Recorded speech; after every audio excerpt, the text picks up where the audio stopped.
Troopers, I have just received new orders. Our superiors say the war is canceled and we can all go home.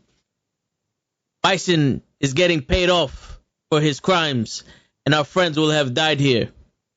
Will have died for nothing. But we can all go home. Meanwhile, ideas like these, freedom and justice, they get backed up. But we can all go home.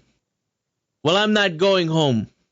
I'm going to get on my boat and I'm going to sail upriver and I'm going to kick that son of a bitch bison's ass so hard that the next bison wannabe is going to feel it. Now, who wants to go home and who wants to go with me?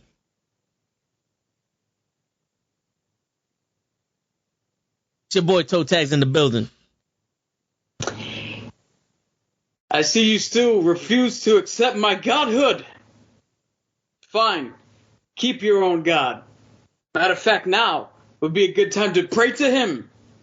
For I beheld Satan, and he fell from heaven like lightning. Caps, and I can't wait to do this review for Shang-Chi. Oh, yeah. Welcome, everybody, to the Nukkle Hedd Podcast. We out here reviewing Shang-Chi, the new Marvel movie that just came out on Friday, or last week, to be more specific.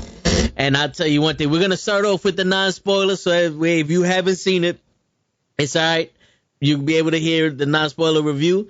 And if you have seen it, then you can join in on your review by, with us, along with us in the chat.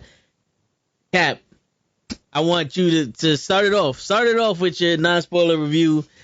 I just want to mention to begin with, I enjoyed this movie. Yeah, so did I. Right now, I'm debating on whether this is my first or second favorite Marvel movie ever.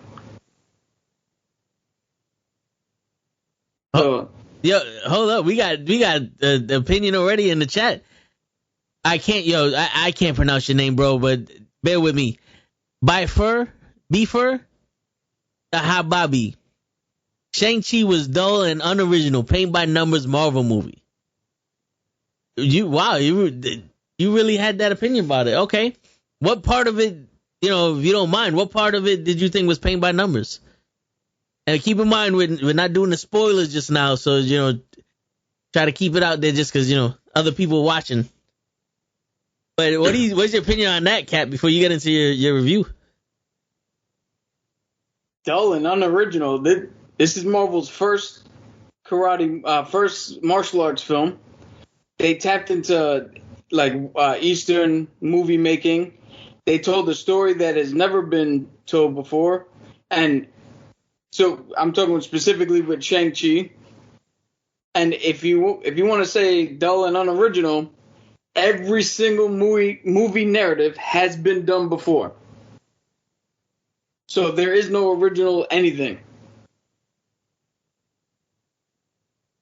I mean, I don't understand how a guy with rings that give him power, that let him take over the planet and the immortality, and then has gaijus and all this other stuff, can be an original for Marvel movie. All right, Shang-Chi stole the Black Panthers movie and made it for the Chinese audience.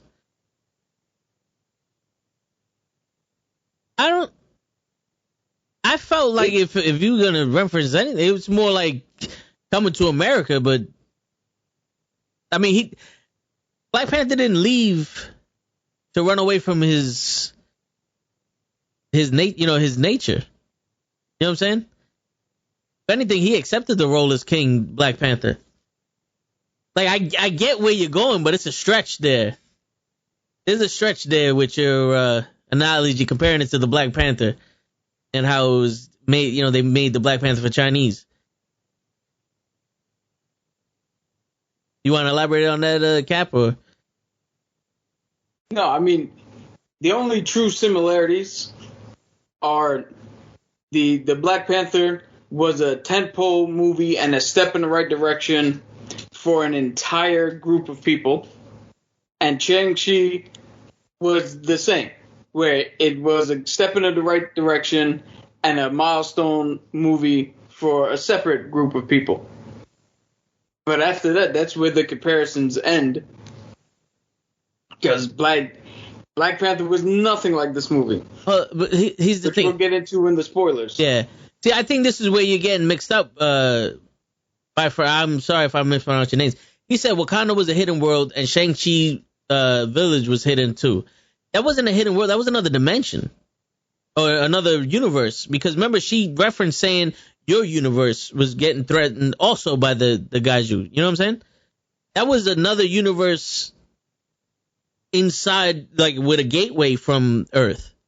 Whereas Wakanda is just a literal invisible village that they're hiding because of the technology. By the way, small spoilers there, which we'll elaborate more on. Yeah, I mean, it's not that big of a surprise. We'll try to keep the big surprises out of it. But I get where you're coming from, but what about the other parts of the movie? There were enjoyable parts of this movie that were original, and they could have been things that they did that really could have messed it up, and we'll get into that, when we get into our discussion about it. But I think there's a lot of stuff in this movie that's enjoyable, and if you paid attention to the hidden, Easter eggs that were there, like if you watch it again, you'll see that it's just more than a hidden world that they're hiding from the humans. But Cap, you want to give your... Yeah, so... All right, if you could drive to another dimension... Say again? He goes, if you can drive to the Chinese village, then it's not another dimension. Okay. Cool. I mean, if you take a car through the Bifrost, you could technically drive to Asgard also, but that's another dimension. All right, so I'm gonna just move on here. I get you, bro, but it's just you're taking stuff a little bit too literal for fantasy. But I get you. Everybody has their own opinion. Go ahead, Cap. So what I was gonna say earlier is you're gonna see me look down a lot because I have what I want to say written out so that I don't accidentally spoil things. Yeah. But essentially, this is the origin story of Shang-Chi. How he, in this movie, how he gains the 10 rings, and what his journey is like from essentially birth until that final moment where he hits his pinnacle. This movie is latent with metaphors and messages, and when I say it's latent with it, there's actual messages that are more for Eastern audiences and their beliefs and their things that they will understand in China and Japan and all of Asia and that culture. Those messages, I'm not going to talk too much about them because I'm not part of that. I'm not part of that world, and I don't want to accidentally misrepresent anything by trying to explain it. But the message that I got here is that at the core of this movie is truly about learning to fully accept yourself, to learn to know that the good, just like a yin and yang, the good part of you and the bad part of you are necessary for you to be an entire person. It's also about, if you look at what happens in the movie, which we'll get into, it's also about stepping up and taking opportunities when they're presented to you, and not being afraid to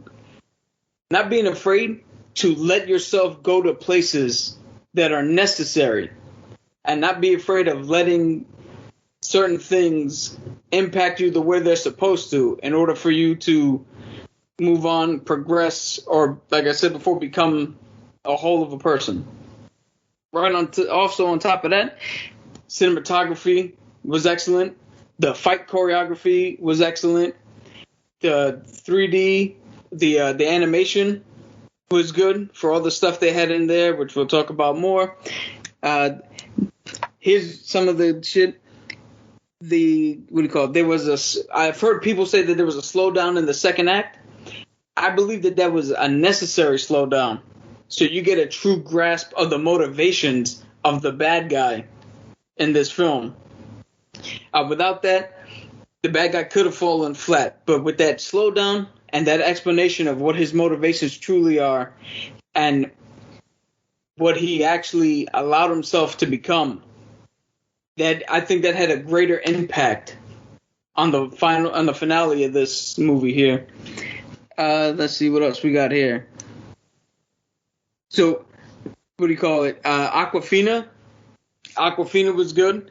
Her comedy, for the most part, hit. They didn't do the typical Marvel copy and paste thing where they undercut a serious moment with a joke. They didn't do that here. They actually let the moment go. Yeah, and actually let it that. breathe the way it's supposed to. Her journey actually made sense for the film. She wasn't annoying. She did a pretty good job. She was believable. The friendship between her and Shang-Chi was 100% like, oh no, I have friends like that. Like, that's exactly how friends would be. Yeah. Tony Young, I hope I pronounced that correctly. He played the Mandarin. He gave that role so much weight and gravitas through his acting. He gave it so much dimension that it wasn't.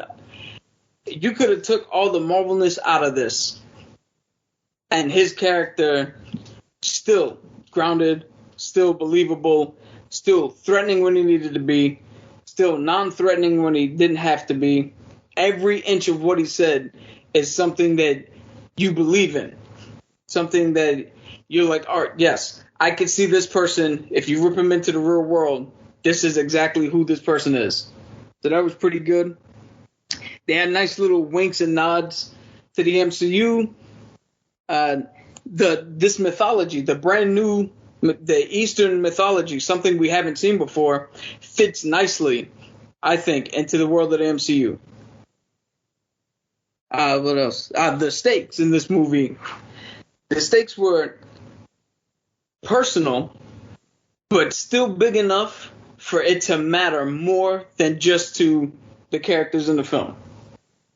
That's something that I think Marvel has some problems with in the earlier films, where the stakes just feel like, oh, it's only for the character in the movie. Where here, it is deeply personal, but it also feels big enough that, like, oh no, we need to do something about this. Because if it gets out of hand, a lot of other people are going to be affected by it. So I thought that was a little cool thing that we had. That's pretty much all I have before we get into spoilers. Okay. All right. I don't know how to pronounce her name, so I'm not going to butcher it. But the lady who played Shang-Chi's sister also did an excellent job. Which I'll get to in the spoiler talk, but her motivations and where she winds up in this film actually makes perfect sense. And I'll let you say your part now. Okay. Nah, Beaver is comparing this to Black Panther, and to be honest with you, I see where your comparisons are, but if you actually take the motive of the movie, it's actually nothing like the Black Panther. There's similarities, but there's also similarities from the Black Panther and Thor, and those are completely different movies also. There's a mystical world with Thor and Asgard and all that, where he has his sister, but Thor has his brother Loki, and they also have girl sidekicks with with Natalie Portman and Black Panther's love interest, Lady Sith and all that other stuff. So there's a bunch of similarities like that. But the thing is, when you tell a story about a culture and about a society, you need friends. You need siblings. You need family dynamic. We need to know what their culture is, what they stand for, and stuff like that, right?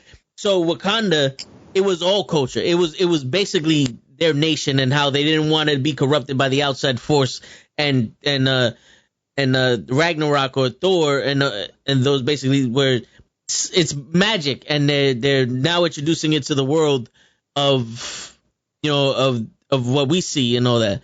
So what makes it crazy is that where I'm saying that this story is completely different, and without trying to it's not paint by numbers, bro. You have to put certain parts. Like when you're painting a Bob Ross thing, there's gonna be trees, there's gonna be mountains and all that other stuff, and they may look the same, but the expression of my mountain is different from the expression of their mountain. You know what I'm saying?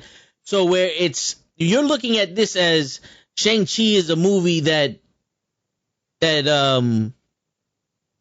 just basically copied Black Panther, and I would tell you that it's different for the reason that Shang-Chi is not a civilization that's trying to be accepted by another culture, where Black Panther wanted Wakanda to be accepted by the world and shares resources.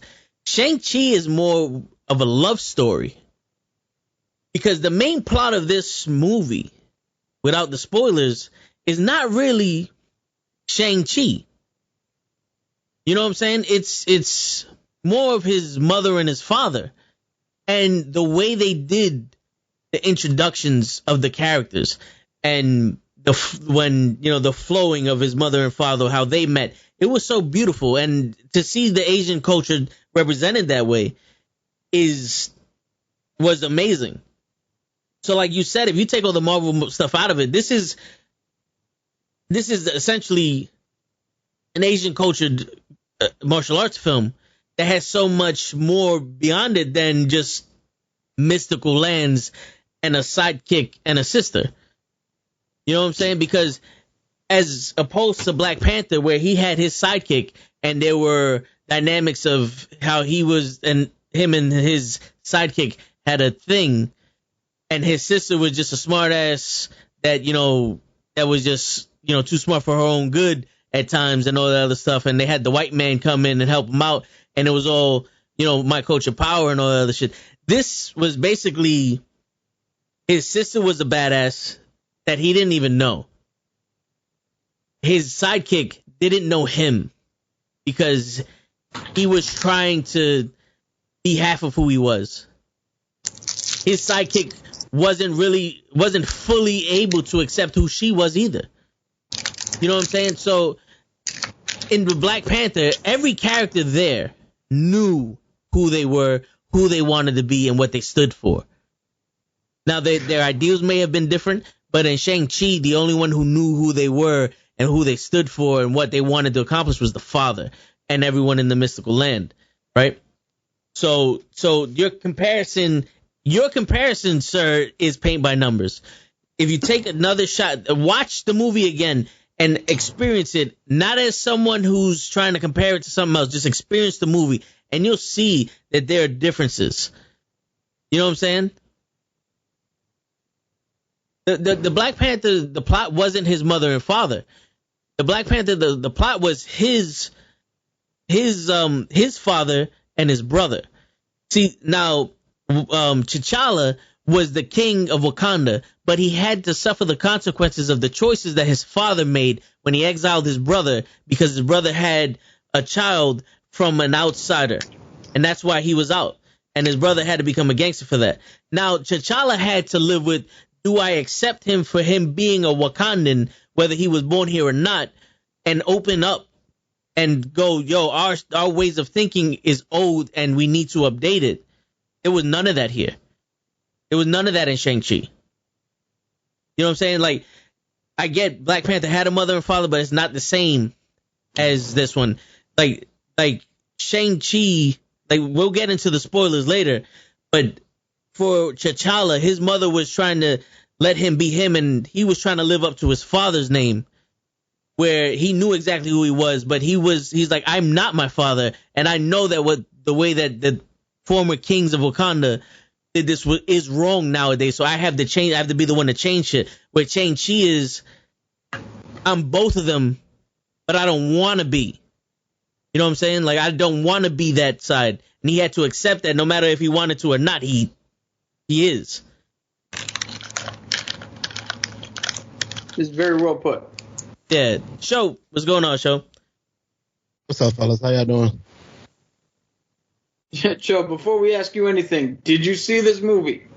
I watched some of it. Not gonna lie, it was tough to find outside of the movie theater, but I'm able to defend myself. All right. So from the little bit you saw, without giving any spoilers, what'd you think? Oh, that's hard. Wing Wu stole the show. That's one of the best enemies I've seen in a while. I like Wing Wu. I like his little dynamic at the beginning with what's her name?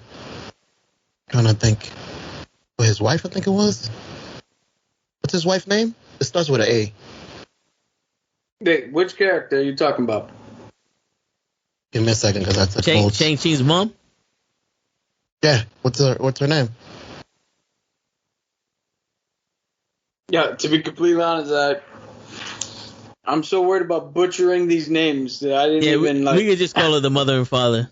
Isn't it Anastasia or something like that? Well, you know who I'm talking about. They had a nice dynamic at the beginning. Like I said, he stole the show. I enjoyed him. I'm mad that you told me no spoilers, so never mind. We'll get to the spoilers in a little while. I just want to give something so people. Awkwafina. Was Awkwafina his mother's name? There you go. His dynamic with Awkwafina was dope. See, Awkwafina was the friend of Shang-Chi. Okay. There you go. Okay. But Wing Wu and Awkwafina, I like their little dynamic at the beginning. But go ahead. Let me know when to come in with the spoilers. I got a couple of questions. I have some questions also, but I'm trying to.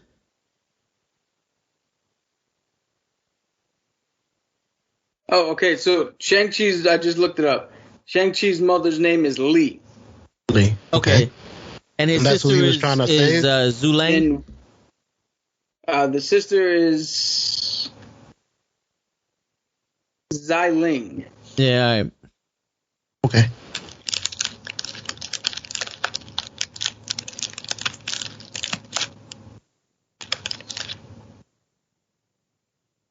There you go. Oh wait, Awkwafina is her real name. Her name was Katie in the movie. Her name was Katie, yeah. Well, I like the chemistry between Simu Liu and Awkwafina. That's what I meant to say. You know, no, they definitely had you could tell their friendship was rooted in some sort of reality. Big chemistry, yeah. Oh, show you're giving the actors names. Yeah, my bad. You want me to give? Yeah, give the characters names because you're confusing the shit out of me. I'm like, who the fuck is Simu Liu? Simu Liu is the guy, the Asian guy. Yeah. Don't worry, I got you, man. I'm here with you. Thank you. That's his name, Shang-Chi. Shang-Chi.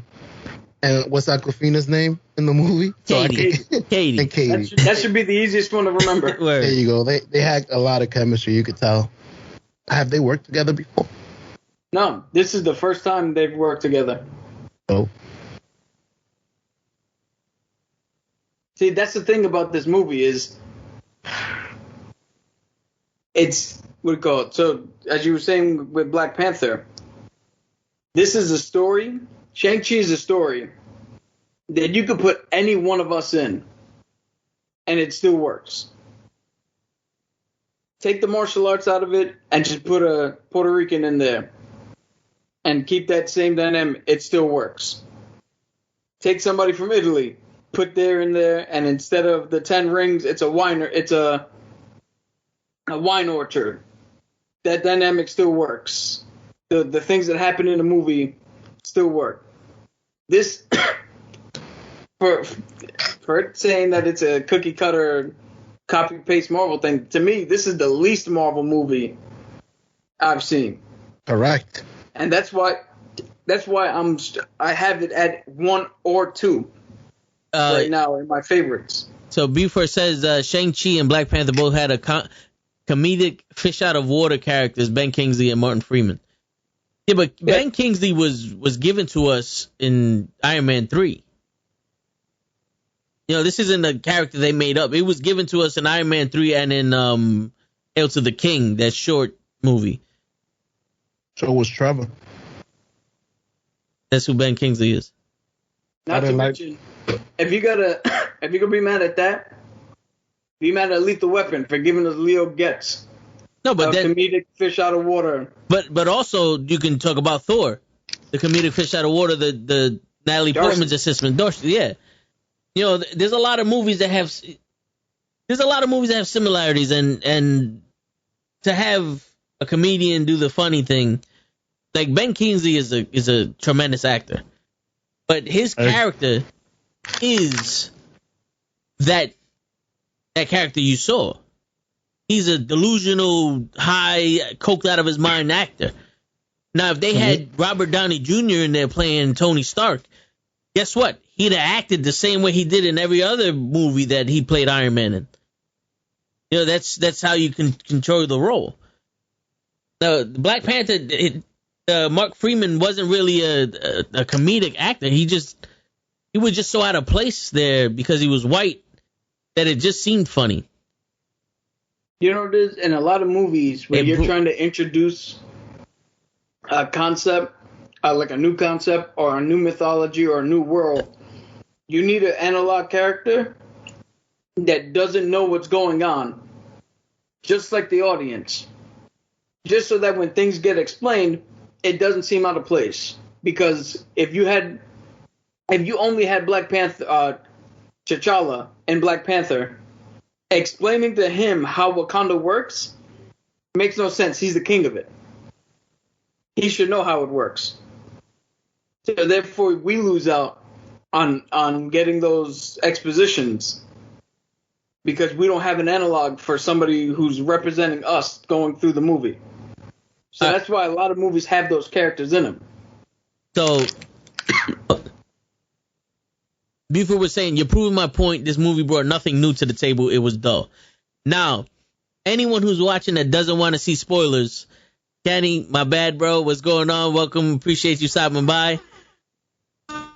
We're going to have to address this because... we can address something right now before we get into spoilers. You say dull. This had the best fight scenes in MCU movie history, period. Yeah.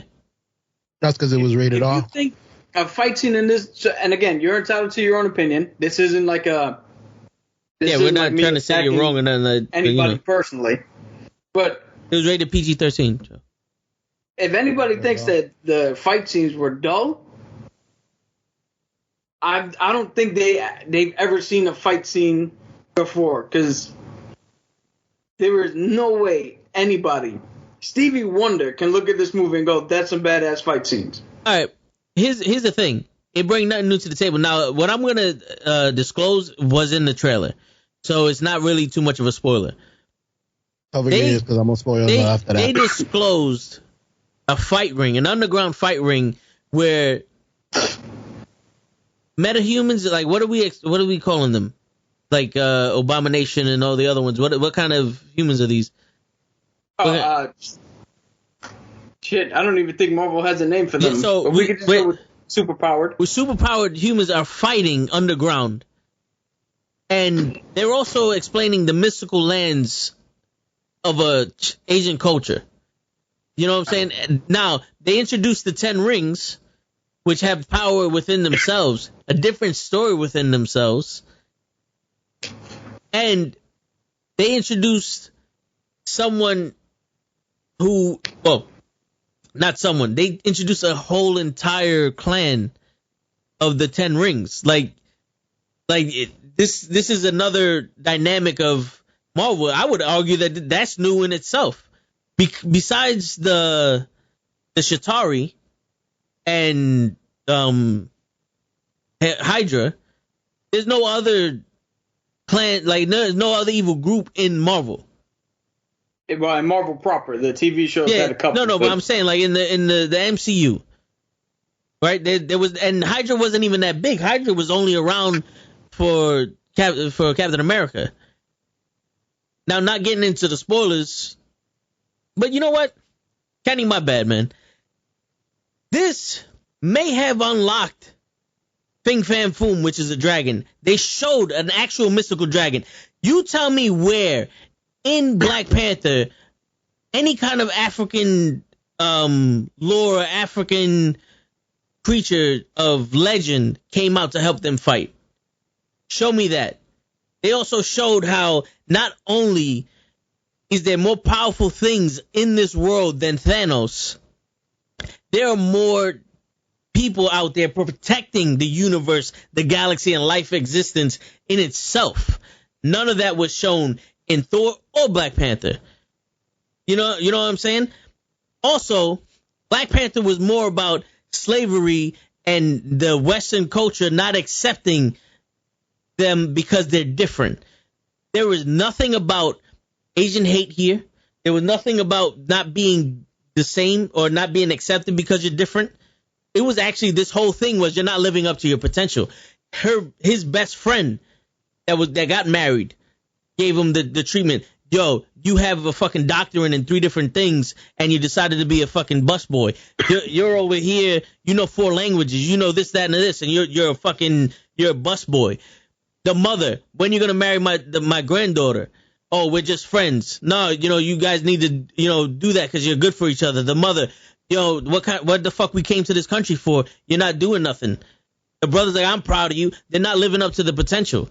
The father was in love with the mother so much that the dragon or the kaiju that was locked away trying to steal everyone's soul was feeding him his own wife to save him. That's the only reason why he wanted to go after and open up the thing, is because to save his wife. This is where I said this is more of a love story. There was no love story in Black Panther. Not this rooted deeply.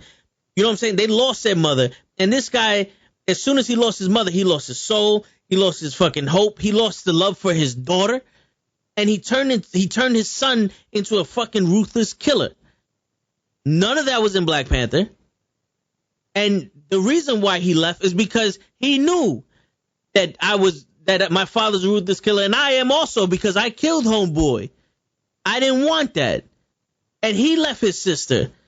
He left everything around behind him. He didn't live up to his full potential because he left half of who he was and half of his family back in China. You know what I'm saying? So to say this brought nothing, this brought everything. No one sacrificed, no one stepped away from their life like that in Marvel. That's why this is so far away from a Marvel thing. The closest you have to someone who actually loved their family the way the Mandarin did was fucking Hawkeye. Hawkeye literally went on a killing spree when he lost his family in the blip during that snap. Turned into Ronin.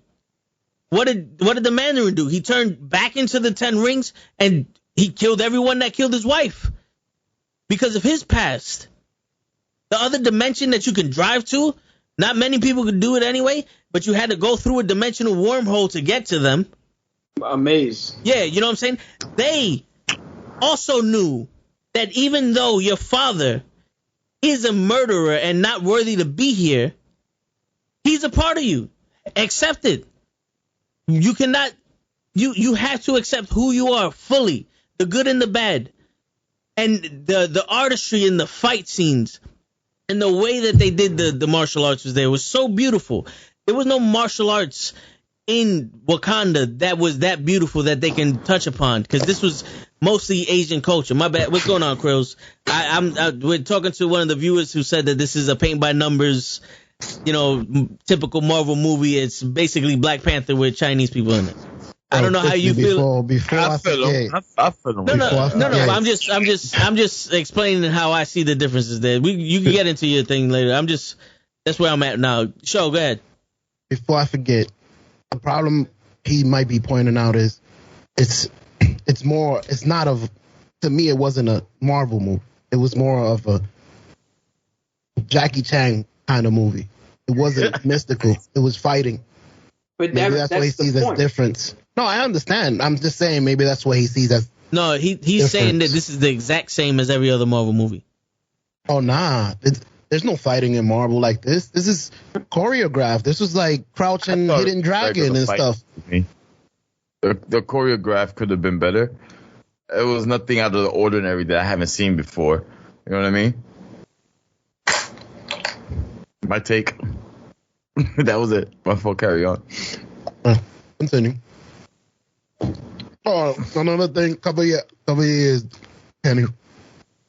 I feel like Trevor was corny. They shouldn't even have him there. You disagree? Trevor's the guy from Iron Man 3. Yo. Like he should have made a cameo and Wing Wu should have killed his ass They was spending too much time on him. It made me lose track. Well, remember, Cap, he didn't watch any of the other. Is that the guy that took him to Talo? Yeah, that's the original Mandarin from Iron Man 3. That was an actor. I knocked out twice.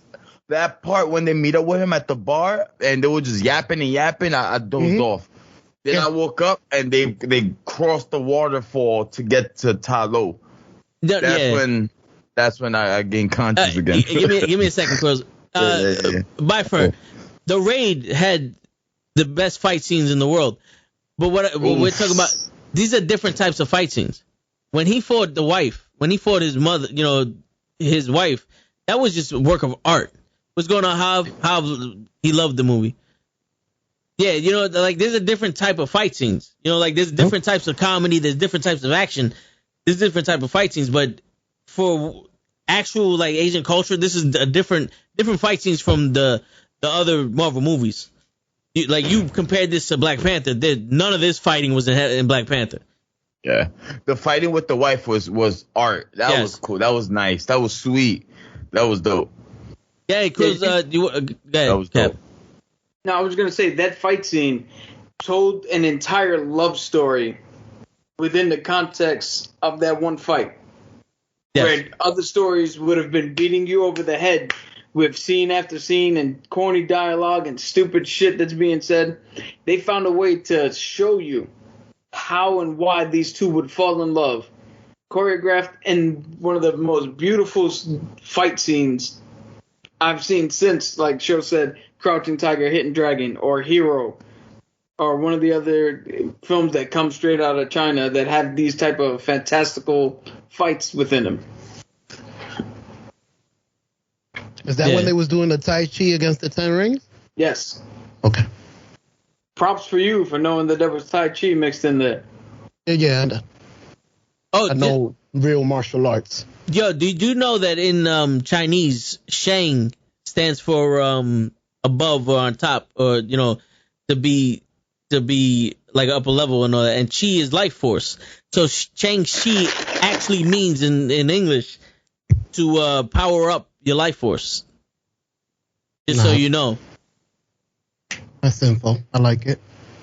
Cruz, you want to give your take on the movie?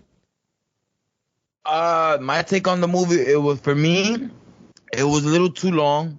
I felt it. I knocked out twice. I wasn't a fan of the sidekick. Besides that, and the story, I'm still processing. I literally just came back. I just came from watching this. So I'm still trying to process shit in my head and answer my own goddamn questions. It just sucked that he's seen his mother die and father in his face. that blows. Yeah. Besides that, the visuals were nice. I saw it in 3D. But besides that, the visuals were nice. The choreographed in fighting, I expected more. The first fight with him and the wife was dope. Not like the fighting choreograph, but the visual effects with the chi, with the wind. She was an airbender, bro. That shit was dope. Besides that, it was a good movie. I liked it. I liked it. It was just too long for me. I liked the movie. The bus fight was dope. When the fight in the building and the scaffold, that was pretty cool. They got creative with that one. I liked it. Then from there, it was just a water boat just floating, at least getting me through to the end, and that was that. That's my take on it. It was too long for me. An hour and 40 minutes, they would have nailed it. But like Sho said, that dude, whatever his name is, once he came into the scene, bro, I don't know what it was. I was just like, I just dozed off. I was like, what the hell this dude is talking about? I just knocked out. He ruined the movie, bro. But no reason. And then at the end, he wants to act like he's dying and shit. That was funny. I gave him that. He made up for it for me. I was like, okay, cool. Because I didn't see too much of him. I was sleeping. So I did the, okay, haha, that's funny. I would do the same. So he's tragic. Now that's something tragic going on. Why I'm performing right now. I was like, all right, that was cool. That was like, It's like, don't mess it up, bro. It's the middle of an important battle. That's like doing it in the Avengers and Cap act like he dead. But I can see how it's a typical Marvel movie. I can see it. I'm not gonna say it is, but I can see how you can interpret it as a typical Marvel movie. So, not to go too like meta and into this shit, because that's pretty much my analysis is like super meta in each different part when we get to talk about all the spoilers. But Trevor Slattery, aka Fake Mandarin, he actually ties in with the themes of the movie, because his ability to fully embrace himself and know what he's supposed to do and what he's good at is what actually kept him alive and why the Mandarin kept him around. Because the Mandarin the entire time was trying to, let me say Wen Yu, because he's not really a Mandarin, but Wen Yu, he was trying to get his kids, or at least Shang-Chi, to get to that level that Trevor Slattery is, where Shang-Chi fully accepts every single part of himself. He accepts the fact that he's his mom. He accepts the fact that if need to, he can go to that dark place like his father and kill. Right. Like he did when he was sent off. And Trevor Slattery he was funny, he was a joke. It was a little nod back to Iron Man 3. But the deeper meaning of him was to fit into that narrative.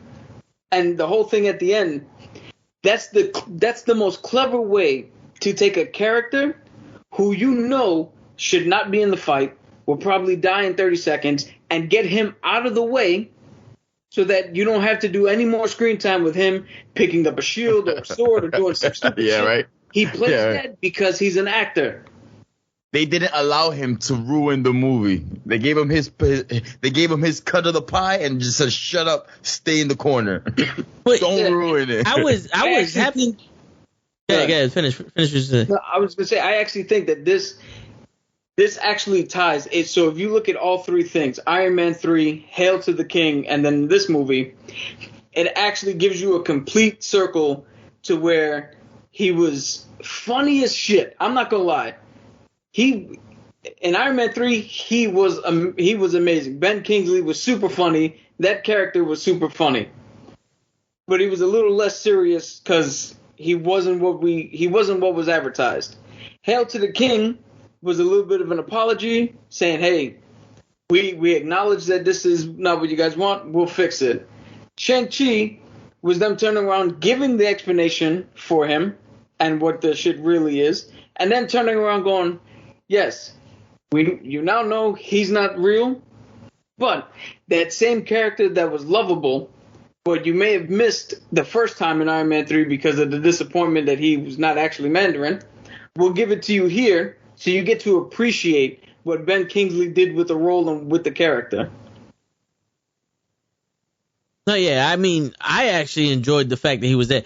To be honest with you, when we was in the theaters, the only ones when he popped up that was like, "Oh shit," was me and Cap. Everybody else is almost like they didn't know who he was. But to see him on there, because he's a major point in the MCU for the Mandarin and the 10 Rings. You know, he was the Mandarin with the 10 Rings in Iron Man 3, and then now you have the real motherfucker, and he's there as a captive and shit. But he wasn't in the movie, but for maybe what?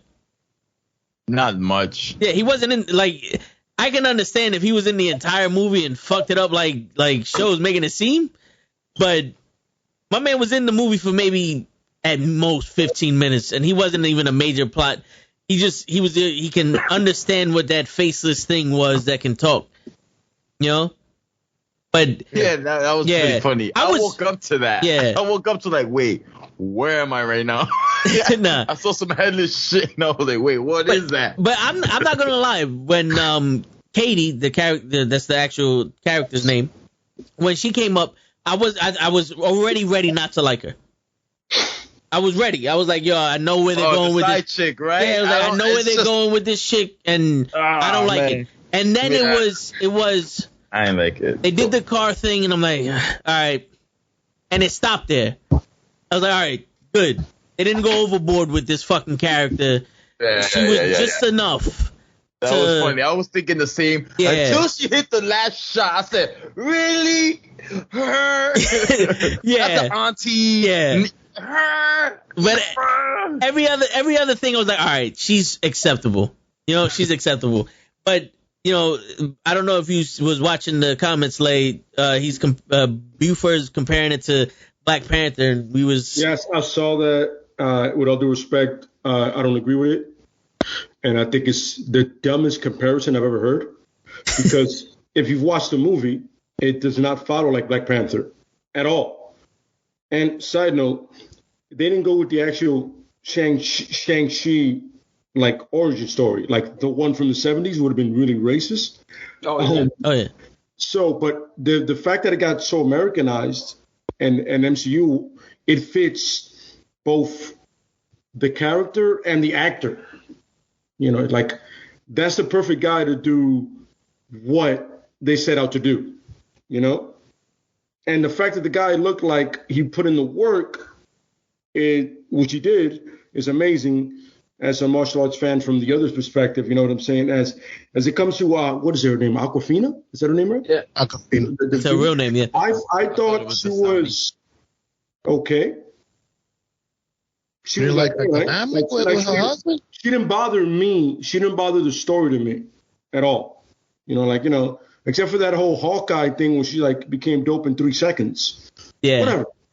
Whatever. But the point is, I appreciated the fact that it was a focus of family and realizing your potential and not denying it. Like we said many times before, like we said with The Last Dragon, ironically. Oh, yeah. It's you have to understand who you really are at the end of the day, which is true with him especially, But I love the movie. I enjoyed the hell out of it. I thought it was one of the best origin MCU movies they've had in years. It's like I'm sorry, I'm not origin, but I'm like single superhero movie. I apologize, that's what I meant. So I'm thinking about Winter Soldier. It's top tier always first. Ragnarok, and then right under that is that. I don't see anything else that can really come under that. Not even Black Widow. And I enjoyed Black Widow, but I can't do that. I hear you, and it's true. Yeah. Mm-hmm. All right. Can I ask a question? Yeah. I have a few questions of my own, so if you want to. First confusion of the day, and it involves stupid Trevor again. So Trevor, with his Furby, could get to the Lost Forest, right? Mm-hmm. So why the fuck is Wing Chun killing his kids and not getting the creature? He didn't kill. First off, Trevor Slattery is the only thing that can understand it. He's the only person that can understand that thing. And when Yu Wang was so driven by, I know how to get there. I have to wait for this. This is the only way in. He doesn't see the forest through the trees, so to speak. So, dude, if you look at I'm gonna just call him the Mandarin because I think I'm butchering his actual character's name. But if you look at the Mandarin, the one thing I loved about this guy, is he's not afraid to let his children be them. Yes. You wanted to go off, you wanted to run off because you were a little afraid and you wanted to do something. Cool. I know where you've been this entire time. I let you do it because you need this. Mm-hmm. If this is what you think you need, go ahead. I'm not going to force my beliefs on you. The daughter, yeah, he discarded her because she looked so much like her mom. But even with that, he was completely fine with letting her build her own Golden Dagger empire. And again, he knew the entire time where she was. Mm-hmm. He was watching, and he wasn't afraid to let them go. So when he sees them leave, he's not worried. He even says it. Don't worry. When they see that I'm right, they'll come back. He was not worried about them at all. Yeah. And also, that little Furby to him was nothing. It didn't mean that he didn't mean anything. We don't know how he got it. That could have been his wife's pet, and that was probably one of those. I don't give a shit about it. That's why it's in the dungeon with Trevor. Do you remember what they were talking about at the bar when they met? Like, I don't know what happened between that and when they made it to Talo. Which bar? The one before they made it to Talo. I'm assuming he told them where Talo is. The comedian, Ron Chang. Yeah. Anything happened there, like important? Well, she was pretty much like her whole thing was like, yo, like the postcard that he got. He was like, yo, you send me this. He goes, I didn't send you that. Oh, no, not that. Not in the tournament. Not in the fighting thing. Which one? Way after, right before they get to the auntie's village and they start training. They were in the bar. They were in jail. Oh, they were in the bar? Yeah. They were in the tunnels. What's going on, Eric?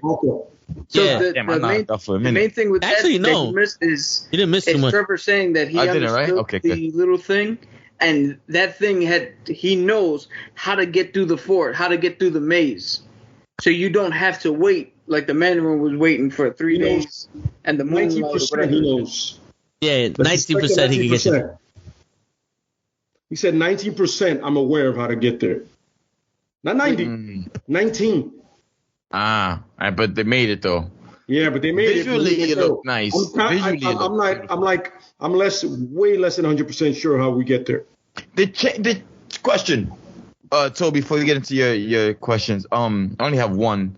Did Shang-Chi always had like powers before the rings? No, so my man was getting hit kind of crazy, and I was like, "Damn, he survived that. That's cool." So I just thought he had the heart of the dragon, so I thought that's what kept him up. That's kind of like Iron Fist, but good. That's Rocky, right? Yeah. Rocky shit, right? Yeah. No, originally he's literally just the master of all martial arts, the Grandmaster. That was it, right? He has a little bit of chi manipulation, but nothing to the extent of like an Iron Fist or like a projectile shit. Copy. But he just knows a little bit of what his mom knows about the chi. Yeah. And chi's really just, controlling your breathing and your inner strength. And he can heal faster or something, right? It all comes down to... Yeah. He's the Bruce Lee of the... Yeah, he's Bruce Lee, essentially, yeah. Okay. The thing with the rings is, in the comics, the rings are actually too similar to the Infinity Stones. Yeah. Because each ring has a different power and has a different warrior tied to it. So they had to switch up the rings so that the rings are a little more... So in the movie, they don't explain exactly where those rings came from, right? It was either stolen from a tomb or I think, what was it? He found them or he took them from something. Yeah. So that was it, right? That's similar to a little bit of what happened in the comics where sometimes he finds them in a tomb, sometimes he finds the alien ship. Copy. It all depends. Copy. But we know for a fact, well, I know for a fact that the rings are tied to a race of aliens that are shapeshifters, but for some reason they choose big ass motherfucking dragons, hence Fing Fang Foom, who's in the Marvel in the Marvel comic book universe. That soul getter, that big dragon looked cool. The visuals were there. The visuals were totally there. It looked nice. Everything looked good. On point. So I could appreciate that. That thing is actually tied to the same dimension and the same universe where Nightmare comes from. Mm-hmm. Absolutely. Which is a potential villain for Doctor Strange and the Multitude of Madness. That's why you have so much Wong in there. Oh yeah, and at the end and all that other stuff. That's another guy, man. Unnecessary. Him and his abomination, pointless. That was abomination. No, stop. That's an Easter egg. Did you listen to what Lay just said? That was abomination, right? Yeah, that was abomination. That was abomination. Cool. In the actual abomination form in the comics. God, the fins and the little, covering his cock status kind of shit. Yeah. Show. What's up, brother? You said it's unnecessary. Yeah, it's actually extremely necessary to have Wong in there to tie into what Cap just said. You know what I'm saying? Cap just told you that whole soul thing, that it ties in to Nightmare. Nightmare is a massive Doctor Strange character. If you have Wong in there, you tie it all in together. You know what I mean? Are you doing this through the comic or through the movies? For both. Okay, just making sure, because you got to understand the people that don't read the comics, too. All right, but I'm telling you that you just said something that would not fit into the actual tie-in. That's why when I saw it, I was like, okay, I see that. I know where they're going with that. I got somebody doesn't know, but, you know. Show, hold on, before you go, Cap. Show, you also have to realize that you're watching these movies also connected to future movies. Yes. This isn't just a one-off movie. So to be like, well, this guy was pointless. He should have never been in the movie. And then you watch 2 movies down. Oh, shit, that's why he was in Shang-Chi. Then it's like, maybe I should have waited to think if he was pointless or not. Because if you didn't see the extra scene, he also does something in that extra scene that ties him into the movie. You know, so that's where it comes into. But go ahead, Cap, explain what you're going to say. No, so I'll tie it into, you don't have to read any of the comics for this, right? That scene wasn't pointless because if you watch Civil War and you know Thunderbolt Ross has now some weird hatred for superheroes that didn't sign the Accord. If you watch Black Widow and you realize that he's building a little bit of a team in order to catch Black Widow. If you watch the Hulk, the Incredible Hulk movie, you see the Abomination was the first person that he tried to get. If you watch the Falcon and the Winter Soldier, you've seen that Julia Louis-Dreyfus is recruiting people. So she has U.S. agent. At the end of Black Widow, she got Black Widow's sister. Yelova. We can now assume that he has Abomination because what did they do? Wong was actually training the Abomination. He was telling him as they're fighting what he was doing wrong. And then when he went back through the circle ring, he actually went back to a detainment cell.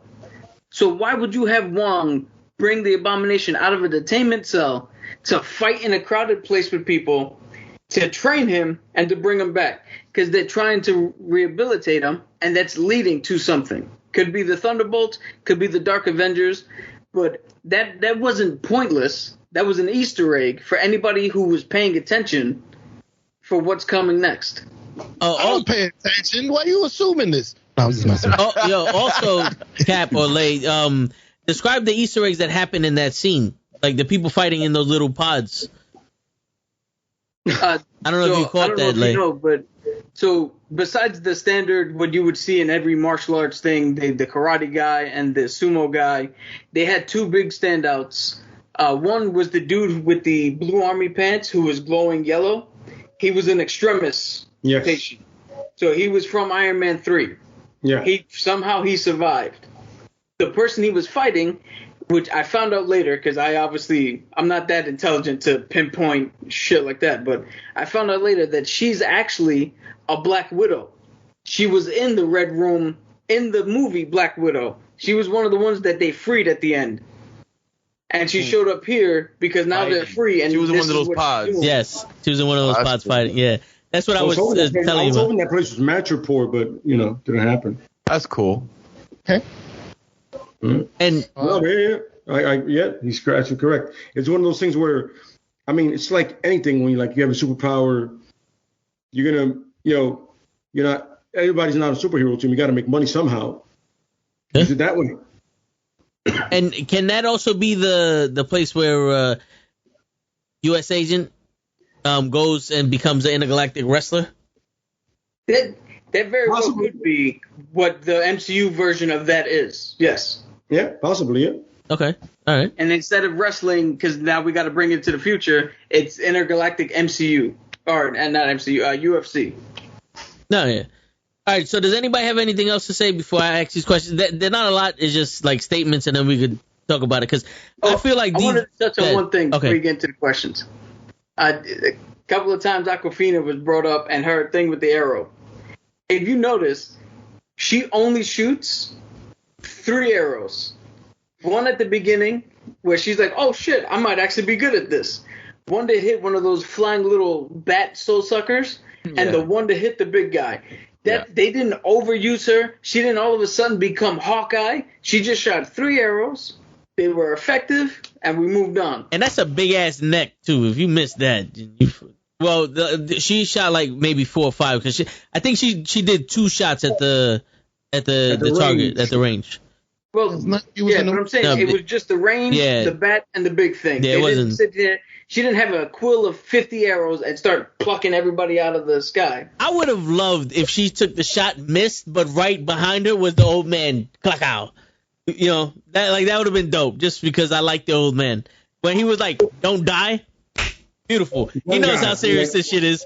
He's a young guy. But all right, so here's a wait. Were you gonna ask the questions already? Yeah, my questions. But if you want to say something, go ahead. I was gonna defend what I said. I did like the Abomination punch when he opened the portal, went through and hit himself. Oh, but go ahead, continue. Okay, all right. So my questions are based off of the MCU universe, right? With this movie. So I want to know, because they didn't really specify what timeline this is in. Like, when is this happening? Is it happening during the blip? After the blip? But did they specify it in the movie? Ball, the girl goes, "Yo, at any time, half the universe can go away." Okay. You're talking to her friends. He was away, and now this is the world we're living in. Okay, yeah. This is after the blip. All right. So, but is this before or after they bring everybody back? So it's after they bring everybody back. Yeah, I believe this is after Endgame, after they brought everybody back. Okay. There's a poster from the Easter egg videos that I've watched now. There's a poster right outside of Katie's building, right when Shang-Chi walks in, that says it essentially says if you're feeling depressed or anything because of the blip, whether you're returning or not, come back and talk with us. Okay. All right. So also, I saw a video because I was doing a little research myself. And when the Mandarin first used the rings, it awoken Fin Fang Foom. Now, because the Fin Fang Foom, those rings come from the same alien race that the dragon's from, and they sent out a beacon to call them, right? So, in this movie, Wong says, when you first used the rings, we felt it all the way in the other end of the planet or whatever the fuck case may be. And then that beeping happened. That has to be Fin Fang Foom. It could be. Because it also could be Kang. Fin Fang who? What? That's the dragon that Cap was talking about earlier, Fin Fang Foom. I feel like it could be either Fin Fang Foom or Kang. That's a funny. Or variant of Kang. So here's the thing. It could be Kang. It could be Galactus. I'm hoping it's Fin Fang Foom because that's something I personally just want to see. But it can also be. So remember, they said that these rings were tied to that dark dimension where the Soul Sucker came out of. So this actually could be Annihilation. Yeah. Who's Annihilation? So Annihilation is a robotic locust type thing. That he's from I think the negative universe or the null universe, some pocket dimension, and he literally, like a locust, he brings a swarm of people or a swarm of bots that are extremely difficult to fight, that literally will destroy everything, and you can't beat him. The only thing you can do is trap him somewhere else and hope he doesn't fucking come through. Okay. So it could be any one of those things that awoken. So would this be also during the Loki show? Yes, absolutely. So could that also have been that maybe they didn't feel him using the rings? They felt what Loki did by killing the original Kang? Well, so in the Loki thing, in Loki, the one above, the one who remains, he who remains, says the that everything left. That when you're there in his little palace, everything happens simultaneously.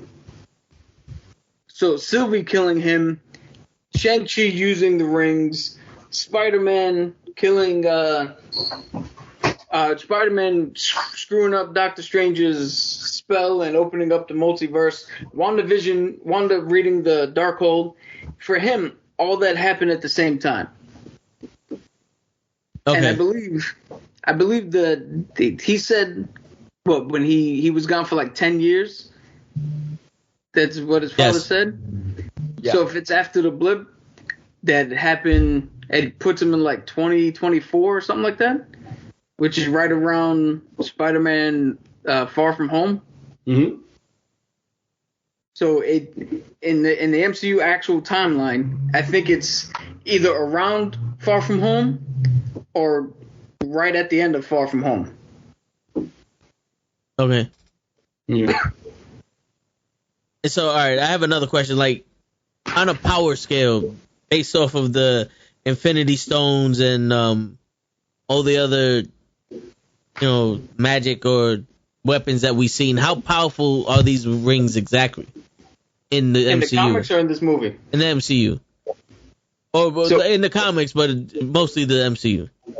So in this movie, I would say they're probably about as powerful or slightly more powerful than Stormbreaker.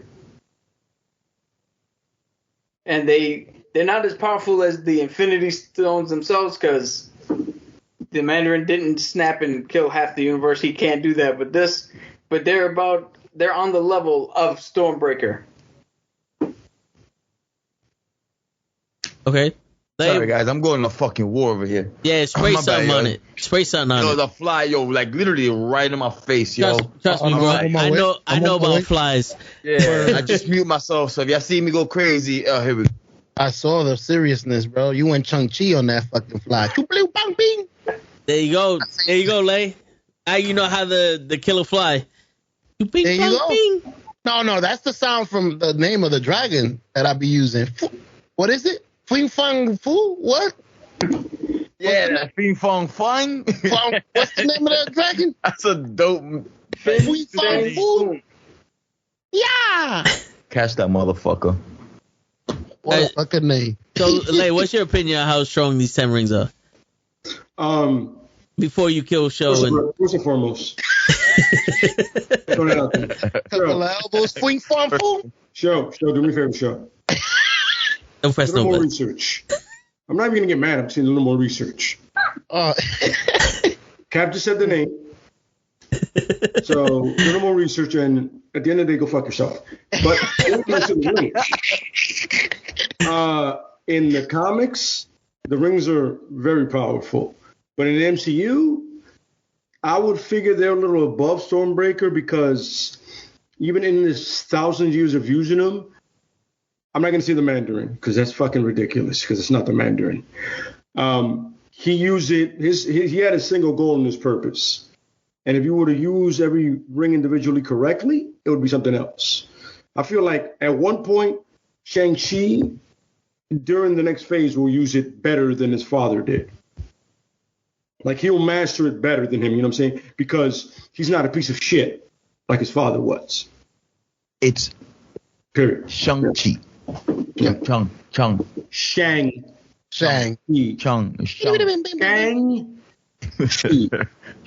Chung. SHAG. You ignorant bastard. Shang. Chi. I've read enough comics to know the name, bro. I was laughing at that part. It's Chung. And it's funny. He was like, yo, so somebody else is Asian. He goes, Shang Chi. But she knew her real Asian name. Like, what's your actual Chinese name? She said it real quick. I was like, wait, you couldn't get Shang-Chi right, but you got your actual Asian name right? What the fuck, man? It's in English. Don't worry. I could speak ABC. What's up, guys? Yeah, that was hilarious. That was hilarious. Funny. I could speak ABC. No. That dude is an amazing comedian. It should be plastered everywhere. That was funny. Yo, Lake, just so you know, I am a Puerto Rican who can say my name perfectly in Spanish. I can't say fuck all else. So you want to know how to say my name in Spanish? Cap. Cabron. But all right, so let's get into the sister. How'd y'all feel about the sister? I had no problems with her. I saw that coming a mile away through the whole thing. What, her I like taking the over attitude. Like everything about her. She was dwelling in anger like her father. She was more her father than Shang-Chi was. True. Shang She's Chi was. no, the emotional roller coasters, but I don't know. I had no problems with her. I had no problem with her. I liked her. Besides both of them becoming professional dragon riders, besides that, I'm good. Yo, It was also, woo! you never seen the Never-Ending Story? Everybody knows how to ride a dragon. Of course. They're not even Asian. That's what I thought those little dogs were. Well, not those little dogs. Those big ass fucking bison looking ones. Yeah, Those are things- The lion looking They're things. what? Right? The lion looking Those things. things are actual Chinese culture to protect ancient temples and all that. I seen them. I Yeah. seen the statues of them. That's why I was dying when I saw them. So all the creatures that were in Tung Lao Right. are actual real creatures from Chinese mythology. Even the Absolutely. faceless Okay. thing that Okay. that Trevor was talking to. Those are That's actual cool. creatures from their mythology. If you see that one like wolf looking thing with the tails, that's a Naruto character as well. Yeah. So Nice Bill to have Beefer, fun. you're right. Oh, that It's a Naruto motherfucker. character as well. Yeah. Yeah. Get it from behind, Grills. What? They launch backwards flies. So if you come at it from behind, you can kill it. No, I thought you were giving him women I advice. said the wolf thing. You said that. I was What like, he's doing to the fly? Damn, No, grab yeah, it from he's- behind. Wait, oh shit! Yeah, you gotta fuck that thing. You want to be Oh. in my room? What? We fought. Oh shit! Yo, he knocked this whole camera out. yo, I think the fly's fucking him up. bro, stop trying to name the dragon. I love that name. I'm We're sorry. literally no. We're So- done with that. What He said it. the dragon that came out to help him? What dragon was that? So that's the Great Protector. That's not something from Marvel Comics necessarily. That's actually something from Chinese lore. Mhm. So in Chinese lore, dragons are not. They're not inherently like they are with Western culture. They're not evil. They're not hoarding money. You don't have to send people to fight them. Dragons actually are protectors. They're teachers. They're good luck. They have a whole different meaning behind them. Yeah, it only took Americans to fuck them all up in lore. Yeah, Well, Making technically pieces the of shit. Europeans first, but Well, Europeans, Americans, they're white, same thing. pretty much. I was just I gonna don't. say different. You know how they do with all of the races. I don't have time to differentiate between Europeans and whites. They're the same shit. All evil fucks. They all go in the box, right? They all Word. go in the same box. And anybody, by the way, if anybody's watching out there, you evil fuck, come see me. We'll talk. Word. We're not gonna talk, but we'll talk. You know. hey, you still jazzed up from yesterday's podcast, huh? Oh yeah, of course. Yeah, I got to bring that back. Yeah. And sure, once again, stop trying to name that dragon. Yes. 3-5-4 from. You might as well call him Puff. Yeah, please. No. Yeah. But I was actually. You know what I was a fan of though, in the whole thing is Shang's his whole vibe. Yes. So like he was hiding something, but then all of a sudden when that bus scene came, he was like, yo, listen, I'm not gonna lie to you, because you can't lie at that point. It's like, yo, I'm pretty dope at this shit. Mm-hmm. And then when his pop said, I told my soldiers, none of them could kill you. I'm happy I was right. He was absolutely fucking correct. Even the guy that came out with the purple, he is called a death dealer. And he even couldn't fuck with him. And he's the guy that trained him mostly. Yes. So I knew Shang-Chi was that guy. You know- what I mean? He's the guy. You know know what what I mean? was funny? I don't know if you caught this, but for some reason I caught it. When he was training him, Shang-Chi always hesitated. There was always like a little hesitation, like he was afraid of the death dealer when they got to that point when he cut his face. Like it was for some reason it was like I knew. He didn't believe in murder until it mattered. Yeah, you know what I'm saying? And then when he came and he had to protect his sister and his friend, in my head I was like, yo, don't hesitate. And he didn't hesitate and he fucked this dude up. And then the pop stopped it from killing the death dealer. The death dealer was not going to survive that little meetup. Oh no. He said he thought about it. He goes, if I He kill had him, his I'll be eyes fine. set on that dude. He didn't even I think remember about it. you when I was little. Yeah, then his pops came through. He was like, yo, listen. He was like, all right. His pops was like, I'm not even disappointed. That's why he did the whole, I'm not disappointing you, son. You were ready to murk this dude right now. For real. By the way, and Death Dealer's a bitch. I'd be like, yo, so you were cool with him killing me? Was that a thing for you? I'm a sacrificial lamb, you asshole? Hey, man. Even the father was like, yo, he was always scared. He was always a bitch since he was a little fuck. Like yeah, but the point is that even the pops knew he was gonna be better than him. The pops knew it.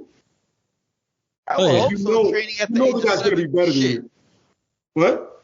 Training since the age of 7, not just training. It's like training to be like a murderer, Yeah. like the number one killer in the world. You better. Oh, by the way, in the make no comics. mistake that, on that scaffolding, he murdered at least 10 dudes. Oh, yeah, he just threw people out of the... I thought it was all this hard They shit. died.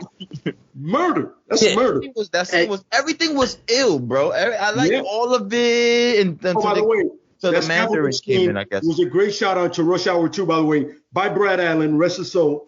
Brad Allen. Rest his soul, brother. Rest his soul, Brad Allen. That was a great shout out, especially when she was hanging on the thing. I was like, Oh, yeah. I see what they were doing there.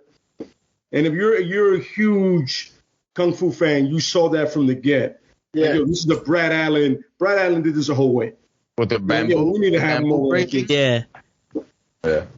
Yo, I love how in that scene they made it look like a single tracking shot. Yes. As he was going level to level and fighting different people, the camera going back and forth, it made it look like it was a one continuous take. That's funny you say that. I was just going to tell you None guys. of this Jason Bourne shit, like, I can't. You see the whole thing happening. Cap, great call. The movie The whole was thing shot. The movement is awesome. well. Yeah. Yes. Then when the sister shows up and she goes, now you know how it feels. I was like, ooh, burn. You dirty Even bitch. from like the helicopter scenes, like they shot it very well. There was Yes, a they little did. bit creative with this one. That epicness, the way they shot everything is 3D is not bad, fellas. So if you're planning to rewatch, I'll say hit the 3D a little bit. It was pretty cool in 3D. Oh, I made a vow. IMAX. IMAX is I made it. When he in that busing when he first hits the dude on something like when she realizes he's a badass, you feel like the sound hits you on something like he's like, yeah, I do this. Oh, speaking of that, the guy recording on the bus Yeah, from Who Spider-Man. is that guy, bro? He's from Spider-Man. There he goes. Like, He's the guy. Yes, he's the guy. When Spider-Man was on the roof and he's buying hot dogs, hey, Spider-Man, do a backflip, and Spider-Man does a backflip. Oh, That's shit, him. That's right. That's like Miguel Pena, but not as cool. Yes. Yeah. Didn't he film something of Spider-Man He could have. before? Because he said, "I'm back again live," and then Oh, and I love that. He's like, I took karate when I was 4, so I'm gonna try to call this as best as I can. He said, I did a little martial arts. I can analyze this fight. No, you can't. he say shit after that. No, he did it. He goes, all of a sudden, get to the back of the bus, get to the front of the bus. He goes, all right, no doubt. You're right. You know what I'm saying? By the way, fun fact, the guy that is Iron, that is the Razor Fist, is Dolph Lundgren's son in Rocky and Creed 2. Oh shit, yeah, he is. Wait, his name is Razor Fist? His career is starting to build too. He's gonna do numbers, bro.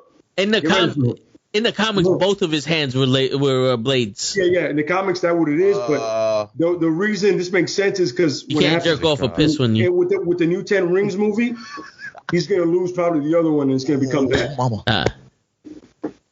Even By the though, way, if I spoil anything for anybody, go fuck yourself. You should have been seeing this movie. And also, we did a non-spoiler review for like the first half hour of this. We told them to cover their ears. Yeah. That's why Show nice still doesn't know little anything nod. about it.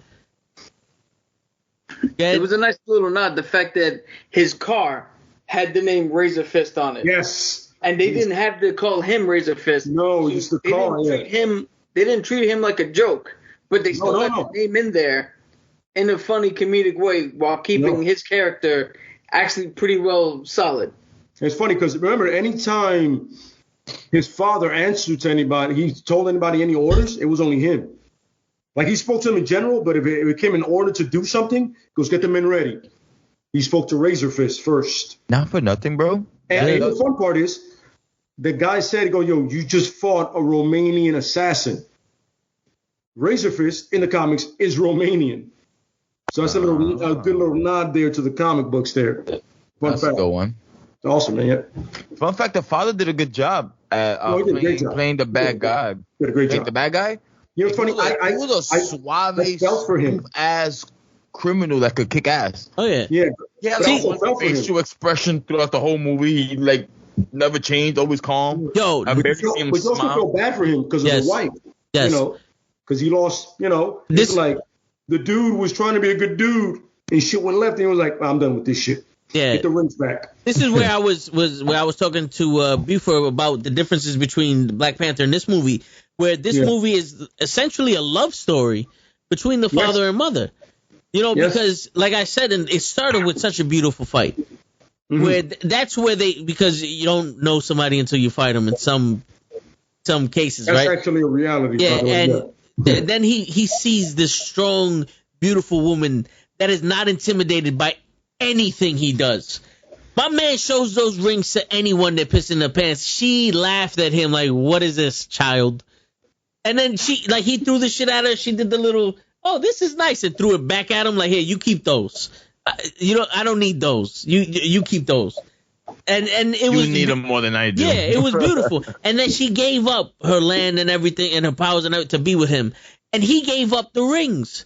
It was at this point a 50-50 partnership, or like basically I don't like the 50-50 shit, because to me it's like 50% of this is me giving to you and the other 50 is you taking it. So fuck you. But they all, they gave up something and they raised a family, and they gave the only thing you can't give up is your past, right? Which also leads to Shang-Chi and him learning. He tried to give up his father's part of his past and just live off of something new. The father couldn't give up his past, and it came back to haunt him, and it killed the mother. Yeah. Shang-Chi couldn't give up the past, that now he's a killer because he killed the dude that killed his mother. Yeah, but the thing And is, he needed For the to. bitch. the beautiful I thing even is, feel bad for that. the beautiful thing is, I don't think he was. I don't think he the felt movie- bad the for that. movie- He just didn't want to become that. the movie I shows don't think he you was. you don't have to be your past. Even with Aquafina, the chick, she realized she could be more instead of being a lazy piece of shit. Yeah, That's what she was her whole life. and apparently she had like 12 doctrines or something like that. She was she was really intelligent. intelligent. This dude speaks all those languages, but most Well, importantly, she's Asian. he can Very destroy Asian. anybody, True. and he can destroy anybody hand to hand whenever he wants. And he got them Like, he could bars. look, that dude in high school, he could have murdered that dude. Yes. But he was like, you know what? I can't. This is not me now. Yeah, Not the life I live now. But the point is, your past never defines you. for real. You make who you are whenever you want. That's a good thing. It doesn't, because like you said, your past doesn't define you, but it does help shape who you're supposed to be. Absolutely correct. Correct. Yeah.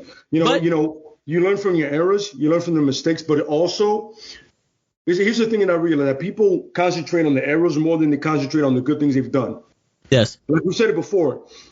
No, I'm a big believer in this. Like, when you do something wrong, everybody gets on that first. But how much right have you done for people that they forget those? Yeah. That the bad is the first thing you think about. You know what I mean? Like, oh, he forgot this. She forgot that. They forgot this. But I forgot that one thing. But how many times did you need something from me? And out of that one thing, I hit you up with 5 things that you needed from me. Because it's easier Like to this. to have tear you You down. have to question me. You have to ask me.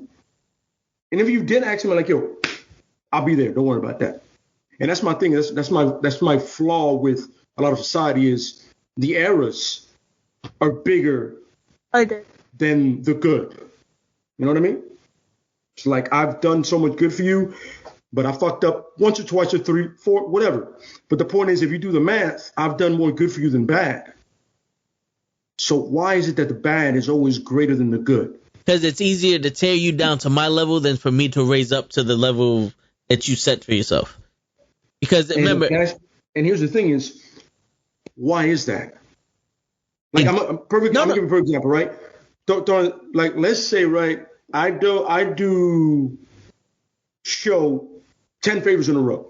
And you ask me, like, yo, I got you, no problem. Then I miss 3. Right? I'm still, out of 10, I'm still good for 7, right? Like, my free throw percentage is still good, right? Like in basketball terms, right? yeah, But she only remembers the 3. And like, for me, I'm thinking, yo, that's pretty fucked up. But I relate to it in a sense of, I don't appreciate it, but I should never relate to it because I've done more good than harm. You know what I mean? Mhm. But the Like I've bad, been on the better side of the good than the bad. people remember it more because the bad hurts, and that emotions it stays with them. It's like a trauma. It's like a mini trauma. If you do something bad to me, I'm gonna remember that because there was an emotional attachment to it. So it's easier to remember that the most. When you're doing good things for me and favors for me, I'm happy. This is going according to plan. You don't celebrate against it. It's like, whoa, that's fucked up. They disregard everything. So what I'm understanding here, and Krills, I want it 100%, and I get what you're coming from, which is unfortunate. A human reaction is that you literally celebrate the bad more than you celebrate the good. Yes. And I'm not saying you celebrate bad, but it's like, in a way of saying it is that you literally way more important to the bad than the good. Yeah. That's pretty much what you're saying. The strong emotional. Yeah, really strong emotional connection to that, right? Same with the good. And the fun thing is, in the movie, that was Shang-Chi's sister's fault. You left me, but I came back to protect you. Yeah. I came back like, yo, making sure you're safe. And you're going to take the pendant from you. So you're like, oh, but you left and never came back. He goes, yeah, but that was a situation I got to do like, leave the past alone. I'm not that guy. Yes. I'm this guy. Absolutely. And you were safe there because he wasn't paying attention to any one of us after Mom died. Like, he wasn't paying attention to none of us after Mom died. He was being a dick. He put those rings back on and like, yo, he's like, fuck my kids. But in a sense, I'm like, yo, at that moment, I knew I could not go back because he felt it would have been a shit show. And the sister only remembered his betrayal, not the years they grew up together where he was taking care of her. You know what I mean? But you also got to remember, the only person the sister had there was him. And I'm saying is, I'm not saying it's not a piece of shit move. No, yeah. I'm not defending it, but I'm saying is, why does one outweigh the other? You know, in a sense. Yeah, but Krills explained it pretty well, so I appreciate that. Yeah. Okay, I have a question? Sure. Now that like the movie is settling down, he said he didn't go back to his father because he didn't do the job. Yes. But then he did do the job later on in the movie, he says. Mm-hmm. So what was the real reason he didn't go back? So here's the thing. He was lying to himself about the fact that he was capable of reaching the same level of his father when it came to finishing that mission and killing him. So he originally told Awkwafina he didn't do it because he wasn't trying to tell Awkwafina he didn't do it. He was trying to convince himself that he didn't do it. Right. That's why when they talked at the end and they finally revealed that he actually did kill the guy, that was his final, like the movie The Last Dragon. He had reached the final level, right? So he can learn how to glow. I was laughing. I was like, once he made the decision, I'm gonna kill my father. I said, "Whoa, dude! You're not even gonna talk to him first. He's just gonna show up and just snap his neck? Like you're gonna just fight him to death? Like have a talk with your dad." You got to remember, he said this saying. He said, a blood for blood. Oh yeah, blood debt is paid for. And the thing is, his father said it to him, and you're like, yo, I did do that, but now I got to do it to you for you not to burn down this place right now. But here's the thing, though. If you think about it and go back to his conversation with Awkwafina, Kathy, Katie, it actually enlightens a lot of those questions because before then, when his aunt says you have to accept who you are from your mother and your father. Yes. Instantly he said, I have to kill my father. Because he thinks his father's a murderer. He thinks his father's a stone cold killer. He made me be a killer. I'm going to accept the fact that I'm a killer and I have to kill my father to stop what's going on. Then he goes to Katie, my bad. He goes to Katie and tells her, I did kill this dude. I'm a killer. I'm going to kill my father. Before he can get the part out that I'm going to kill my father, she goes, well, what do you expect? You were 7 years old, trained to be a murderer, and your father made you do horrible things. That's not your fault that you killed this dude. That's not who you are. You was forced to be that way. Mm-hmm. And it makes him realize, hold up, that isn't who I am. that isn't what I got from my father. You know what I'm saying? Like that, like, you know, it's one of those, like, I can choose not to be what I don't want to be. You know what I'm saying? So it's like, yeah, I have to accept my mother and my father. But that dude killed your moms.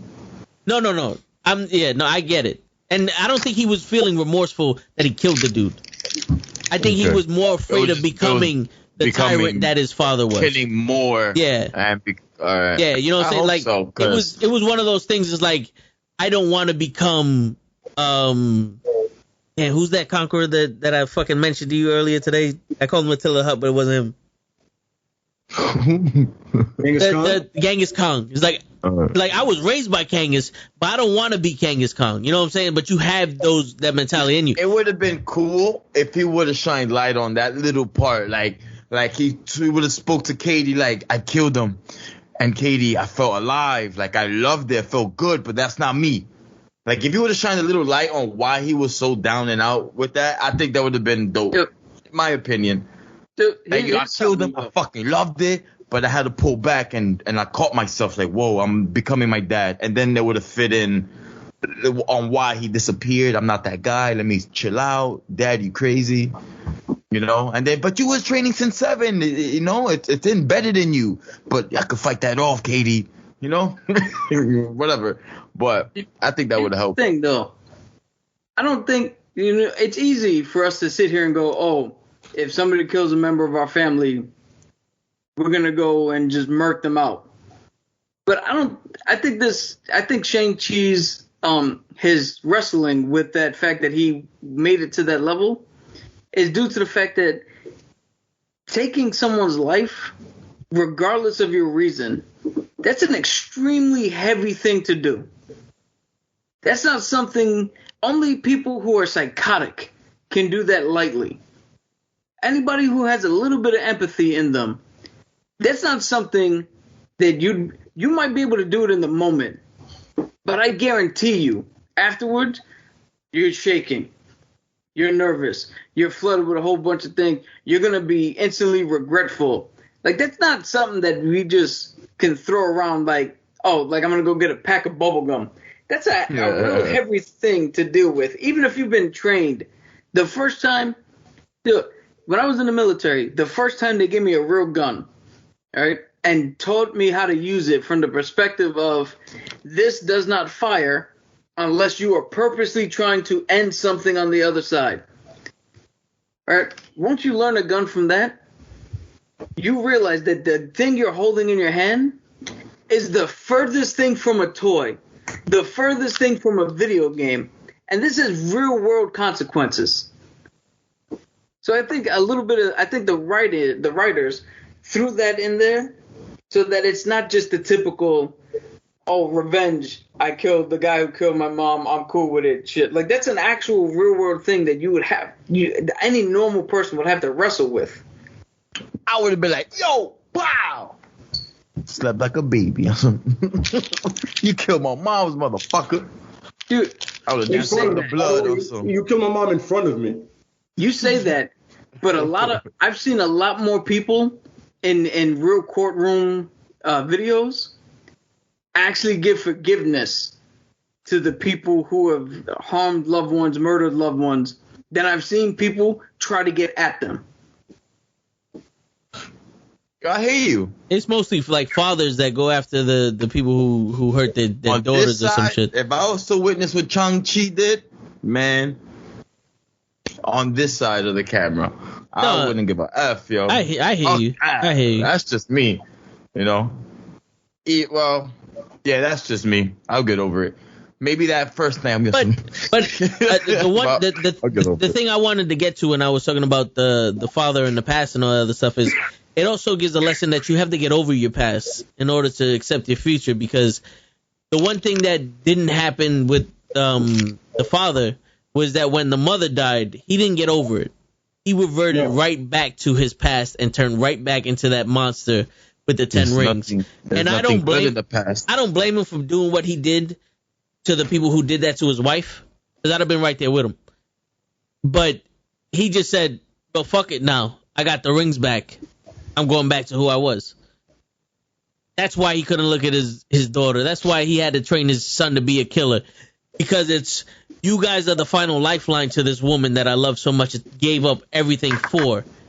And now that I have accepted the fact that I can no longer be with her, I'm not willing to give this up. So you guys have to change. I'm not talking to the daughter because you look like the wife. So you no longer exist to me. And the son, you're not gonna be this innocent boy that was our first child that our mother loved so much. You're gonna be a stone cold killer just like me. Yeah. But it's also a thing of, how do I say this? Like, remember when his aunt said, you look exactly like your mother? Yes. It's Shang-Chi. Like, you look just like your mother, which is weird, but okay. Awkward as fuck. I'm like, yo, you're gonna get your son that looks like your wife? Yeah, that's I look weird, more man. like my mom than my dad. Well, that's because you got the same color eyes and same color skin and shit. Yeah, hence looking alike. Stupid. Yeah, but you only look alike. You only look alike because you have the same features. So you only look like mom because you look like her. That's right. And don't forget it. Show, you're doing too much talking, man. Show didn't see the whole thing. Show's muted. My apologies. Quickly, y'all said that ABC line. I don't know if y'all knew when he tells her, "I speak ABC," it stands for American Born Chinese. Just a little tidbit. Oh, I didn't know that. Damn it! Just making fun of our alphabet. Yeah. Damn you! Cool fact, but I want the other one. You ruined the movie for me now, Show. My That was apologies. a funny line, but it actually means something. I'm like, Yeah, it does. That's actually pretty cool, though. You took that from me. So while we were discussing the movie, Show looked up that little fun fact for everybody. So Show, you can go back to being muted. And we'll call upon you later. Word. My apologies. Might actually have me fucking giggled. Yeah. That's good right there. I'm gonna use that, but not anymore. Thanks. Yeah. Thanks. Asshole. Keep my avocado and shut the fuck up. Fuck this shit, I'm out. Absolutely horrible. My apologies. You should apologize. Word. It's done. It's done. I do have a question, if y'all don't mind, since y'all know everything. He always mind, but go ahead. Yeah, don't ask no fucking questions in a podcast. What was the plan? What plans does Shang Li have for the 10 rings? I don't know who Shang Li is. Shang Li, fun fact, is the new comic book character in Diamond Comics, baby. Shang Li with Drake Shield and Darkseid. Yes. We talking about the I could have sworn that said Shailene. Shailene? You were about to say Shailene? Shailene? You were about to say that. You say Shailene. Oh no. Here we go. You know what? I'll go back to muting myself. I can't even say the fucking name right. What were Shang-Chi's plans for the rings? No. It wasn't Shang-Chi. It was the lady with the black. Shang Ling. Oh, Zai Ling, his sister. Shailene. Man, how the hell? I'm saying it right. No, you're not. It's Shailene, close to that's that. his sister. His sister. It's closer to that than Shang-Chi or whatever you just said. All right, His mispronunciation is closer than your actual pronunciation. Exactly. Is what you're saying. Exactly. So what And you yet should that's know. still incorrect. You should have known. I'm tired of you telling me what the fuck I'm doing every time I'm doing something. Oh, man. Perfect right there. Yo, before we get to his shit, Right.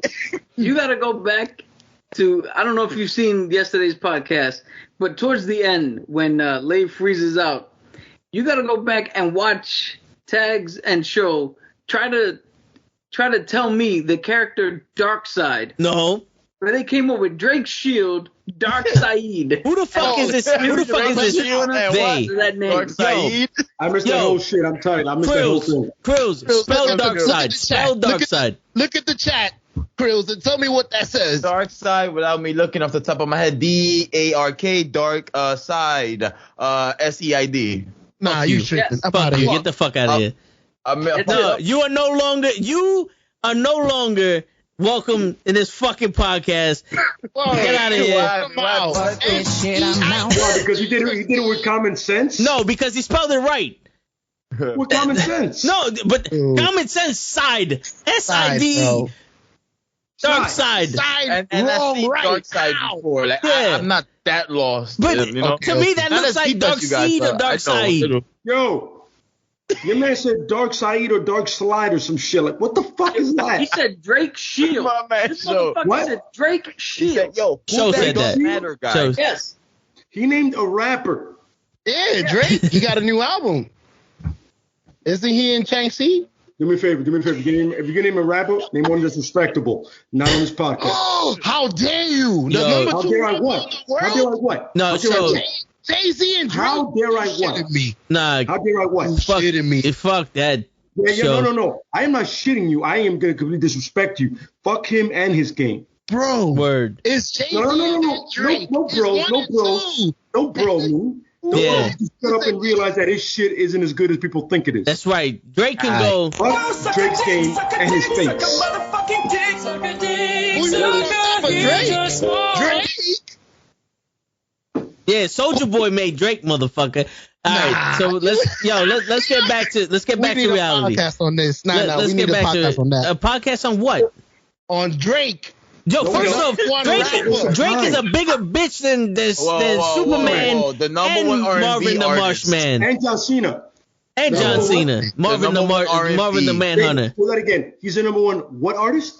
R&B artist. So No, that's no, what I no. said. Nah, He wants to be a rapper. Price too much for me, bro. He- Certified Lover Boy, really? he's a fucking country That's your music rapper. artist.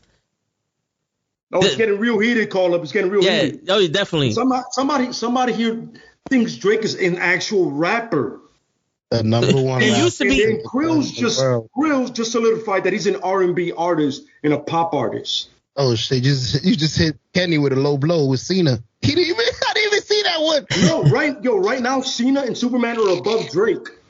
Yeah, Man. and They're he's more respectable than Drake. and he's right next to fucking Marvin the Manhunter. Oh shit! Fucking bunch of bitches. Joe, It's a Joe, bushel remember of when I called him bitches. that? Marvin the Manhunter, when he was chilling, and I got that shit for a year. I couldn't get away from it. Yeah. See? Krills knows. Yeah. A whole year when I called him the guy from Warner Brothers. Yeah, Marvin. Looney Tunes. A whole year. I couldn't even doesn't ever related to Marvin or Marcy. A whole year of a shit show. I'm throwing it out there. I wasn't lying. The last podcast confirmed. Nah, yeah, I hear you.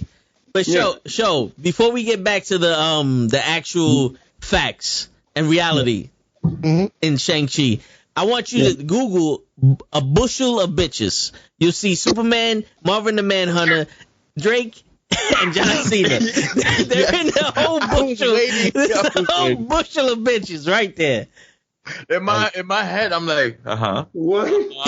That's right. That's right. Now he makes music for chicks that wear cocoa butter and love to talk shit about their baby daddies. So does every other female artist in the industry. Drake is just the biggest female artist. Every other female artist. Drake is the biggest female artist in the. I see what you did there. Drake is Ariana Grande with balls. No, with a pussy. All right. You know what's funny? You want to talk about Drake. As we do that, we name viewers as we do Yes, that. you want to talk about rap by numbers, Buford. You want to talk about rap by numbers? Hit up your boy Drake. That motherfucker ain't nothing to fucking spectacular there. I fell asleep during his shit. Fucking bushel of bitches. Look it up. Bushel of bitches. How you spell bushel? Bushel. Good luck. Yo, show. What is your first language? Stupidity. Spanish. ABC. Born Chinese. Good shit, Krills. I was waiting. That was an ad-lib I've ever heard in my life. That one was in the chamber. It was. Teddy said Bronx. That's right. That's right. A bushel of bitches. A bushel of bitches. Try to get back on track. What was That's your right. Put in original that question? work, Devin. Don't give up. I'm gonna change the question. Are Shang-Chi and Katie fucking or dating? I need you to change the name. Shang-Chi and There Katie? you go. They're friends. Chung. Okay. Okay. You don't remember when the grandmother goes, "You guys get married"? He goes, "Yeah, we're just friends." Yeah, but they seem like they love us. That's not what I asked you. What the fuck did I just? Hold up. No. Time out. What did I say? The grandmother tried to marry them. Yo, my man, listen, bro. You're losing points. What did I just ask? Did anybody repeat what I just asked? Didn't you see the grandmother ask them if when they're gonna get married? He said they're just friends. Yeah. That doesn't prove nothing. How in the blue fuck did you lose that point in the movie? You're lying to grandma. Yo, if You know what? think that You know what? You sound like a Drake fan. Yeah. No. Yes. Defended the shit out of him a minute ago, bro. I am a Drake fan, bro. Unfortunately, listen. I'm sorry, bro. It's okay. Yeah. Just because I'm sorry. Listen, you want to get things in the mood or whatever, I'm with it, but as a rapper, no. Anyway, moving right along. Yo, Let's go. all Show needs is one dance. He's got a drink in his hand. Ooh, yes. Nice. Points for Cap. Like, Motherfucker, do you speak it? Yes. There's nothing about you that's Shang-Chi at all. Yes, for real. You're That's more how we- Travis Slattery. That's how we know you didn't watch the movie show. You fucking Yeah, talking about Drake. Hey, wasn't he in the movie? So to answer your question, Yo, can you just like dead him off the whole thing because he just said he was in the movie? Yeah, we're gonna have to. How would you disrespect that awesome movie with that shit? We have to take your man card, your ability to speak. Yo, my man, you're not. Yo, let's think about it, Joe. You're not pressing buttons at this point. You want to do Yeah, that's less. coming out your mouth, bro. I'll be here to smile. I hate you, yo. I'll be here to smile. No, he wasn't in the movie, Kenny. Drake was not in the movie. Drake wasn't even allowed to watch this movie. No, because he would have cursed it like he does everything else. He curses like Yeah. he backs up. He's like teams, everything. yeah, he's like a female Kim Kardashian. Yes, We don't need none of that. absolutely correct. Yes. I agree with you. Yes. Anyway, away from Drake. Yes. Good movie. Far away from Drake. The fight scenes were absolutely amazing. It's like somebody realized how to do actual martial arts fight scenes. Somebody in that choreography, Brad Allen, God rest his soul. If you don't know who he is, look him up. He did a great fight scene with Jackie Chan in Gorgeous. yeah, he also amazing did the fight Matrix scene. fight scenes. Yeah, he's an amazing martial artist, but even a better choreographer. He clearly understood what needed to be done for Shang-Chi, and he did it. 100%. So Did he to tie pass? this into to yesterday's podcast, if you watched the fight scene with Death Dealer and Shang-Chi when they were in that room where it was backlit with the purple versus Winter Soldier and Cap when they were in the street, that's what we were talking about, the difference between knowing fighting styles and knowing how to fight. Yes, absolutely correct. Yes. Okay. That's why this movie feels Those two, when it came to Cap and Winter Soldier, it was murder, and it was like survival because they had weapons, the shield, the knife, the gun. Everybody forgets that part. These two guys, there are knives involved, but it's purely technique. And you could tell that they know each other. It's purely two people that know each other, and they're doing it to an extent. And then you realize who's the better. Shang-Chi clearly was about to murk him until his pop stopped him. So that's the difference. It's learning how to fight with techniques and learning how to survive, in a sense. Deep. Yeah. Any it's- other questions? All right. So, all right. I mean, I have a question. So what does this open up for the next phase in Marvel? Because this technically the first movie after the blip, like after the whole Infinity. Clearly, so and then what this opens up you have is the a fact that they pretty much named him an Avenger without naming him an Avenger. Like Bruce Banner says, "Welcome to the circus," and then Wong tells him, "Yo, both your lives are changed already. So go get some sleep because shit's gonna hit the fan real soon. Like shit's about to go left for both of y'all." So he's actually the first Avenger. Again. Yeah. Yeah. So what was you gonna say, Cap? So what this opens up is a broader view of mythology as a whole. Because now we have the Norse mythology with Thor. We have a little bit of the American mythology with Cap, War Machine, Iron Man, where we're a little bit more militaristic. We have now the Asian and Western mythology. So you could tell greater stories. The fact that the Dark Seeker or the Dark Soul Sucker, like I said, ties into Nightmare and his realm. It opens up not only cosmic, but it opens up a whole vast different array of different pocket dimensions, different timelines, different things we can do and have it acceptable. So now when you see shit that comes out of left field, like when you see 47 Spider-Men sitting there, we can be like, oh, that's cool because we just seen this dragon fight this other kaiju in a movie, and it's totally acceptable. Yeah. I know Joe was That loving might that not have battle. been Chris like was in Iron Man Chris was 1. loving the kaiju battle. Yeah. Yeah, it was. I like that. Chris was a kaiju fan. I'm sorry. Chris In like Iron Man Pacific 1, Rim. if a kaiju would have showed up, we'd have been like, what the fuck is this? But now it opened up the possibility and the visual language for us to understand what they're gonna do, what they can do in the future. You know, not for nothing. That's one thing that they did.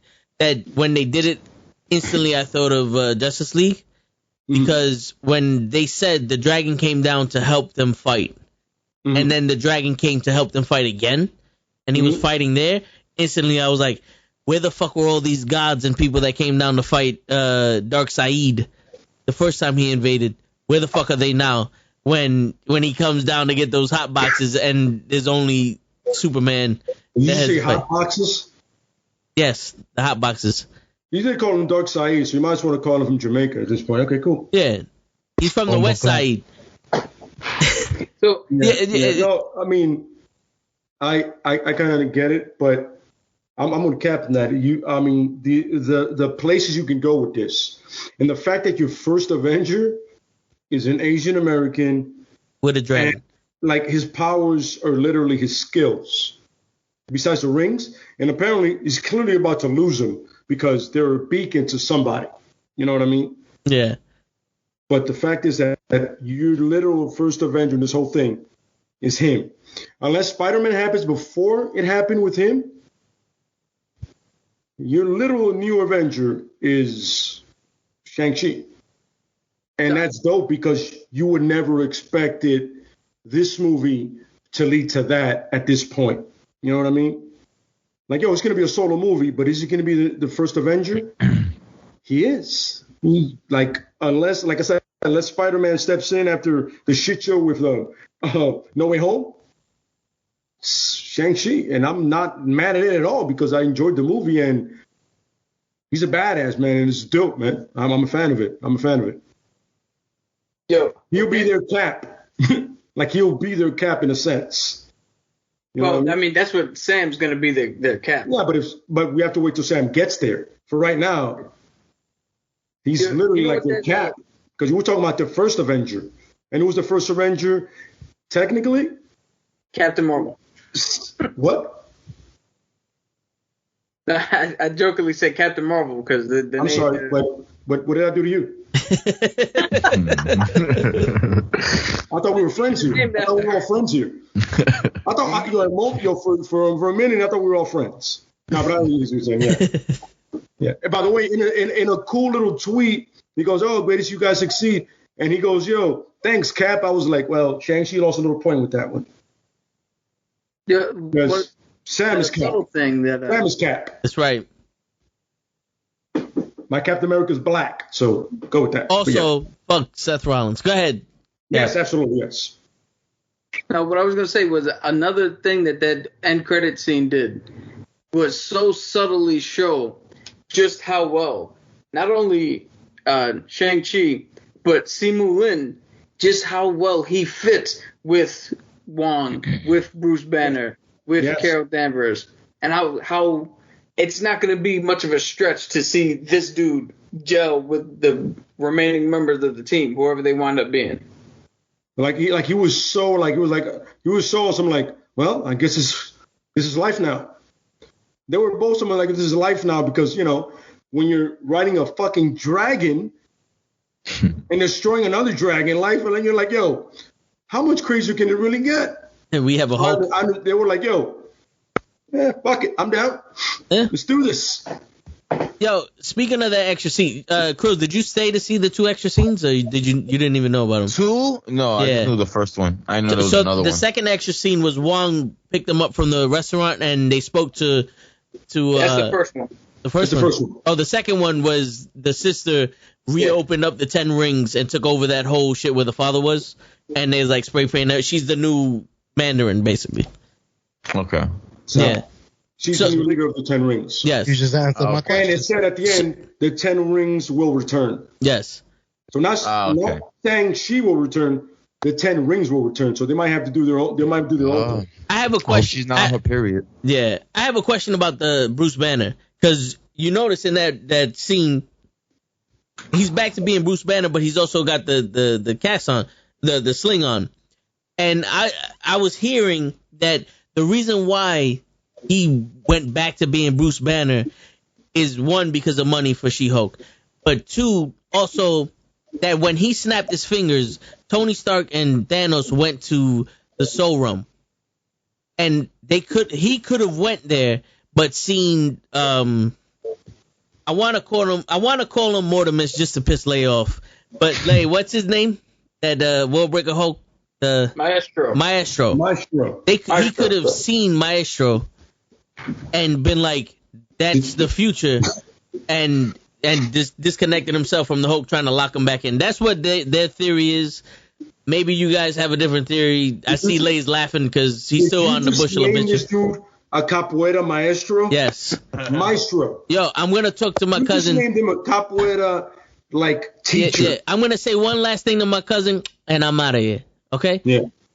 but yeah, go ahead. So I think Maestro. I think the reasoning is a lot simpler than what you believe, and I think they're probably going to explain it in She-Hulk. Yeah. But the way She-Hulk gets her powers in the comics is there was a blood transfusion, and Bruce had to give blood to her to help her survive, and she got that gamma blood, and now she's permanently the She-Hulk. I think they're going to do a version of that within within the show, but you can't stick a needle in Bruce Banner's arm, in the Hulk's arm. So he's going to have to revert back to normal in order for that procedure to work. Agree, yeah. But they go. So, yes. Once again, MCU doesn't have fast things. They set things up ahead of time. All right. So, and not to mention that even when you read the comics, the Professor Hulk persona is not a permanent thing. That's not something that sticks around forever. Eventually, the Hulk he always decides he needs to go out on his own. Yep. Joe, you had something to say? Oh, no. I was just saying the Hulk skin is impenetrable. I was agreeing with what he said. Unless you're Hank Pym. No, so there's something that we forgot to mention, going back to that thing. Mm-hmm. Hank Pym rolled the bullet that shot Bruce Banner, not the Hulk. True, yes. So he got shot before he changed. That's how he got in. True. He shot him when he was a bitch ass. When he was in the tunnel. Yeah. Okay. Yeah. Agree? So technically still impenetrable. No hang pen, no nothing. No. When you're Bruce Banner, you're completely that. You're human. But the Hulk is impenetrable. Yeah. Now, Manifesto. Again, something cannot defend itself from itself. So outside forces make the Hulk skin impenetrable, but from the inside, he's not impenetrable. When his heart explodes, that doesn't prevent his skin from being torn to shreds, because you can't protect against yourself. Now, would that technically kill him, or would he just heal? And depending on what the hell they did, I doubt if he did heal, it would take him a whole hell of a lot longer than anybody would care to wait around for him. And it's his heart. Word. That's complicated right there. A heartless Hulk. Doesn't sound too bad either. And that's Maestro. Maestro. Not Maestro. No, that's Maestro. And my Yo, ask Manifesto what's his name. Remember, he has the power to look shit up. That's our first comic book character. True. Very true. Yo, just so you know, I'm not drawing all these fucking things. I'm picking. This shall be done. I need a gavel noise. There you go. There you go. There you go. This shall be done. Gavel noise. There you go. All right, so anything else? Do you want to get your final thoughts in before we call it a day? Because pretty much we went over everything. Where's the source of the Ten Rings come from? Power? So, what, in the comics? Yeah, because I don't think they explained it in the movie. So, all right, in the comics, the Ten Rings are alien tech that come from a race called McLuhans, which are a race of shape-shifting aliens that, for some reason, love to look like big-ass fucking dragons. Not to be confused. That's where you get your favorite character, Fin Fang Foom. Not to be confused with the McClowans, who are Highlanders. The McClowans. Highlander, that was a good show. McClouds. Those are the McClouds. Yeah, but when there's more than one, there's McClowans. No, it's Yeah. McClouds. So look it up. In Highlandorian. I know the lore. I know the lore. In Highlandorian, the McClowans. Highlandorian? What the hell is that? That's native tongue. That's ABC. Yeah. They're Scottish, but whatever. Okay, I'll take over it. That's Cap was saying. I apologize, Cap. Go ahead. How funny is it that in that movie, the actual Scotsman was the fucking Spaniard? Yeah, the Spaniard. Yeah, ridiculous. That's if you guys do not know that Sean Connery is an actual Scotsman. Yes. And he played the Spanish. Not y'all out there. Hey, I watched He's playing a Spaniard. I watched the Dominican musical with all Puerto Ricans, so good. In the Heights. Hey, we watched a Puerto Rican movie with Greeks. Can you He mute him just now? can't get that part Can you right. mute him now? Yo, first off, Lin-Manuel Miranda is the Puerto Rican who wrote In the Heights. Exactly. And originally that's a Puerto Rican story, so It should be called share. Fordham. We're all Yeah, right. First, the guy Fordham was in Road. DR. How, Sway? Should have been called in Fordham. we could share the story, man. In Fordham. We can share the story.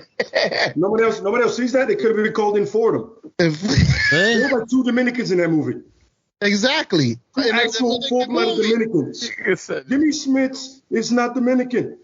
The main Yo, character West Side Story was full supposed of to be fucking Dominican. Greeks and Italians. What the fuck does that got to do with this story? That's nothing to do with it. No, you know what it means? You know what it means? We gotta get somehow. So you telling me this dude couldn't get enough Dominicans that can sing and dance to do it? Not in the Heights. They're too busy on the fucking roofs. Not if they're And on then that show. they live action Hey. MTV shows. Dude, that was years ago, bro. They're still up there. Why are you going back? They're still up there. Ask Cruz. He knows. He judges the best At the end of the day, roof parties. listen, call it in the Fordham and call it their story. I'm doing it. I'm glad I'm not the only one that saw that. In the photo. That movie. I ain't seen that. I didn't watch it. Yeah. I ain't watched it. I still hate it. Bro. They whiffed with the show. They whiffed with this shit. Stop. Just stop. Get Shang-Chi on y'all niggas. That's it. That's what I gotta say about that. All right, so yo, we covered. Stop eating my sesame cake. We did the non-spoiler spoilers. We did the spoiler spoilers. We did the fang fung boom fung. We did the bushel of bitches. Question. Fing mang foom. Cruz killed the fly. The guy's you in his room. Oh shit! I did kill the. I got him, fellas. I saw it. Yeah, I got him. Trailers. Before we sign off, trailers. Any interesting trailers you guys saw or noticed, or like, I want to see that. Injustice. I know Leia sent the Injustice trailer or some shit, right? Yep. Ooh, I ain't with get the that one. Joker. No, that the Injustice Eternals? anime one. I saw that before that. That looks good because it's like the video game, but come to life. And Superman apparently goes ape shit, and that's always great. When Superman is not a bitch ass, thumbs up. I'm with that. No, the Eternal ones, I was actually like really invested in. You know, like I was like, okay, I see this. I mean, you're a bunch of bitch asses because you did nothing during Thanos, but whatever. So It'd be interesting. I have a theory about that, but before I get to that, the trailer that caught my eye was James Bond, the new one, No Time to Die. Yeah, absolutely. That actually looked more intriguing now. Yeah. I saw a trailer for Moonfall. That shit was stupid. Yeah, I really don't care for the movie, but just the fact that the moon was like grazing up Earth, I just thought that was cool. With Halle Berry. Yeah, like I'll see the movie just for that scene. You know, to be honest with you, I was expecting that shit to come down, and right before it hits the Earth, someone calling up and going, "Would you turn off your phone? This is the most important part of the movie." Let's all go to the lobby. Let's all go to the lobby. Like the fucking moon's coming to kill us. We got so many other shit to come kill us in the fucking moon. Let the birds touch the moon and that's a movie. Like the James Bond one, I was like, because it's clearly Daniel Craig's last go at it, you know, before they move on.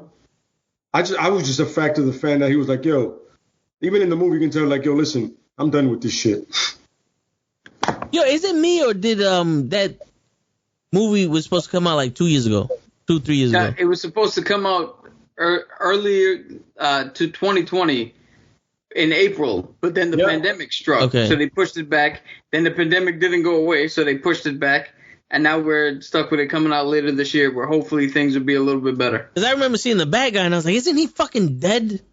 Was he in another James Bond movie, or am I just watching that? Blofeld. Who? Blofeld. Yeah, Blofeld. He was in the first. He was in the last one. Okay, he didn't kill him?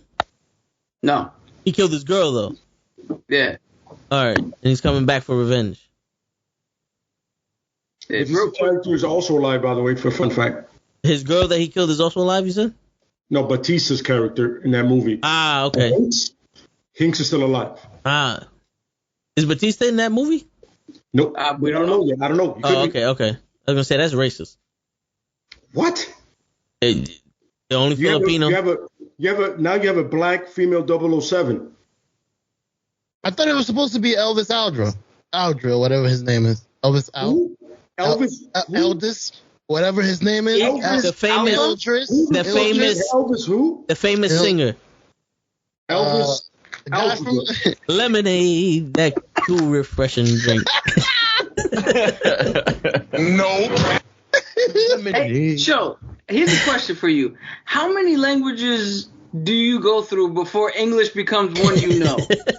Well, I know Spanish. I know some Italian. I was taught Italian in high school. No, stop. Mimi says Idris Elba. It can't be him. We're talking about Idris Elba. Listen, he needs a better name. That's a female name. No. You need to pronounce it better. What girl you know is called Idris? What's the guy's name? What the fuck you talking about? In Spanish, Idris is Edis. That's it. That's a Spanish name.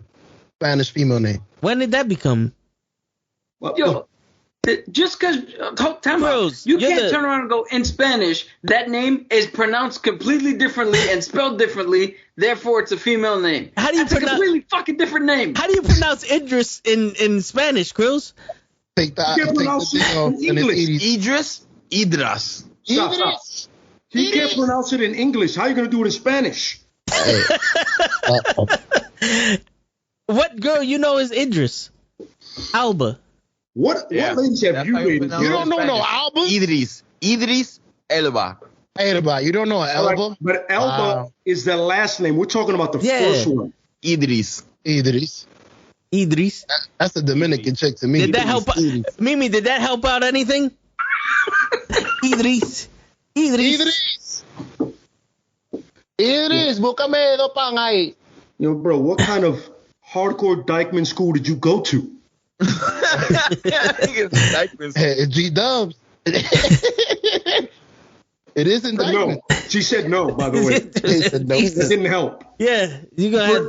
You spelled it correctly, I pronounced it correctly, and you still got it wrong. He said, ni un poquito. No. Oh, man. So yeah, I'm not gonna lie to you, Sean. Once again, man, I appreciate the shit out of you, brother. You have no idea. I don't, bro. You give me fucking adjective. I give you what? That's fucking Italian. You agitate the shit out of me. I started to question my command on any language, both English and Spanish. And then I realized that I have way better more command than Show does, so I feel more confident about myself. Word. And I'm a cunning linguist. Did you just call yourself a linguist? Yes, yes. Did we forget last episode? Everything I said was a language. Ask him to spell language. Wait. What actual fucking functional language was it? Zimbabwean. Your little Klingon shit or like an actual language? No, it's Zimbabwean. I'm fluent in Zimbabwean. Zimbabwe. No, Zimbabwean.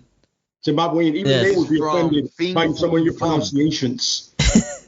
I understood him. I know Cap agrees with me. He'd be like, yo, they would be disrespected by that. Oh no, I'm telling you, I studied the arts.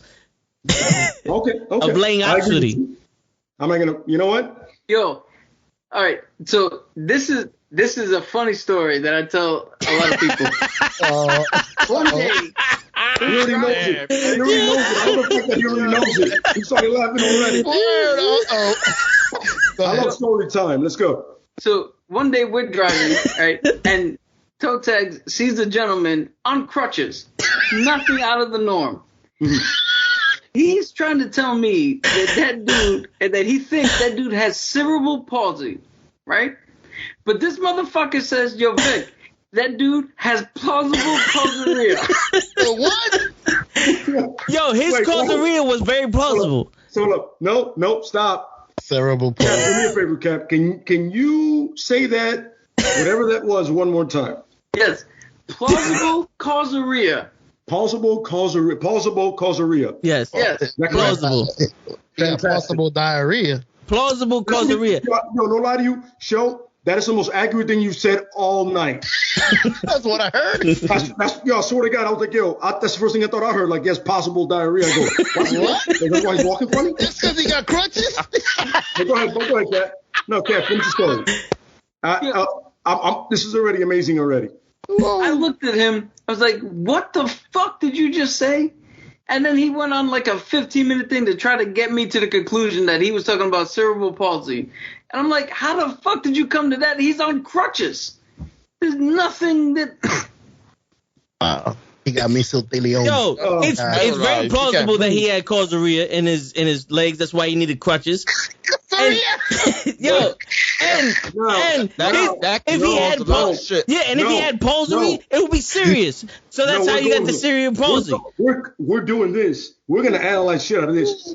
What in the blue fuck is that? And you work in a hospital, by the way, which is the fun part. I could have been a doctor. Explain to me what the first part of what you said is. Not the diarrhea part.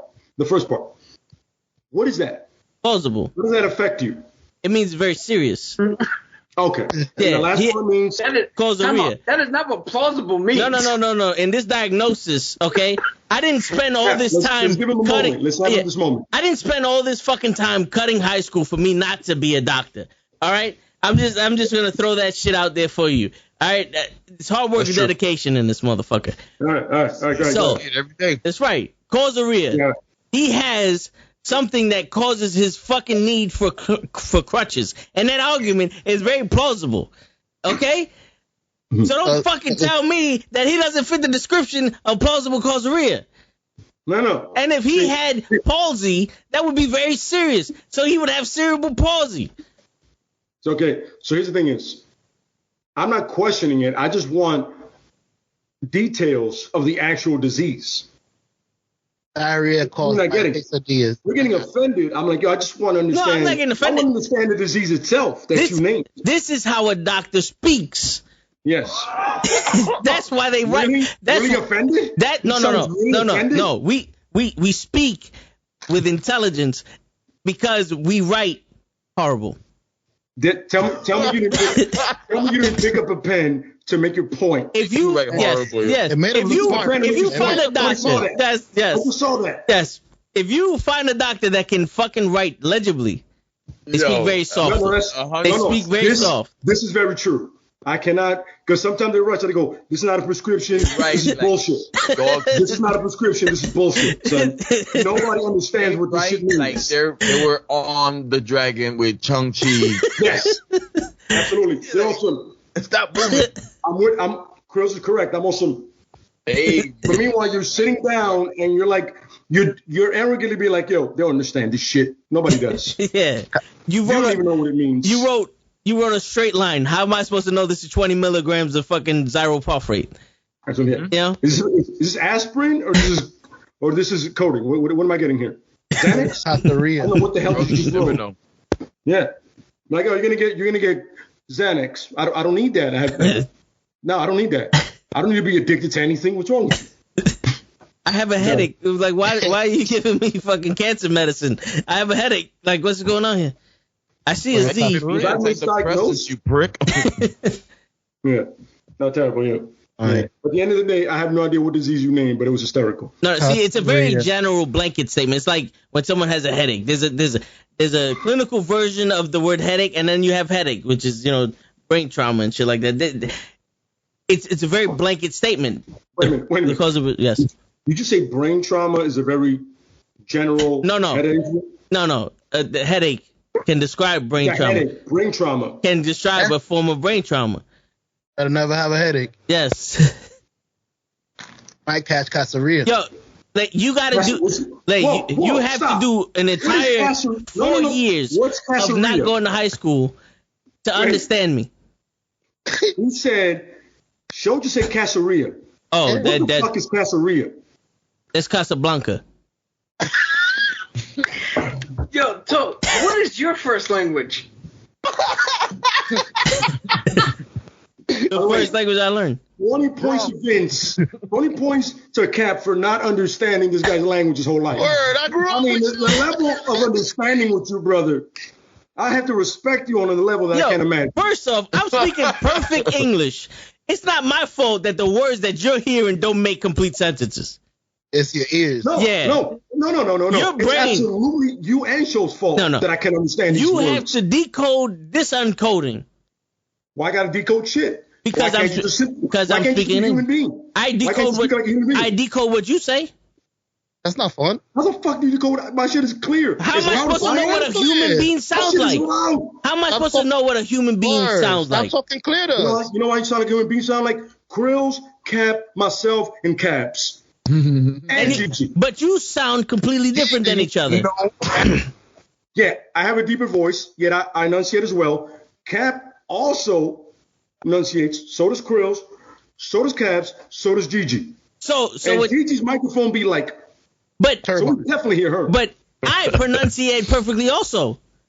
You pronunciate? Yes, just because I said enunciate. That's what I said. You No. Just because you can't hear enunciate doesn't mean I'm not pronunciating. He's saying it right. You're hearing it wrong, bro. You choose to hear what you want to hear. Yo, so you can't say that you pronunciate when you literally got the pronunciation of fucking cerebral palsy incorrect. No, I didn't. I said my words perfectly fine. You heard something different. You heard Caesarea. That's Yeah. your fault. No, I heard diarrhea. See? See? See, y'all both heard something different. And, No, and, but the point and I'm is- the one that's fucked up. I heard exactly what you said, and it was still wrong. Yo, that shit was hilarious. Me and Show, Plausible No, Costa Rica. me and Show know exactly what comes out of my mouth most of the time. Exactly. Yeah, bullshit. He speaks show. You speak show? Yeah, He speaks show. It took him a year, but he speaks it. yeah, he finally. No, I don't. No, Yeah. no, don't do respect. I want a part of that language. I actually I like see the fact that I transformation. understand. Yeah. You see? I understand reasonable, like logical language. I like that part. Yeah, but Lay, Show has been hitting his esophagus before. Exactly. It makes See? it hard for him to pronunciate and enunciate. A lot of enunciations. All right, are you sure it's that, or is it just a shitload of brain trauma? No, he doesn't have I headaches. don't have no headaches. He doesn't have a You headache. see? You see? He We had understand favors. each other. I don't have no headaches. Yeah, remember, I'm a doctor, Lay. I You understand. said anything about headaches? You said you've been brain punched in the head trauma. a couple of times. Brain trauma equals headache. very light brain trauma can be considered a headache.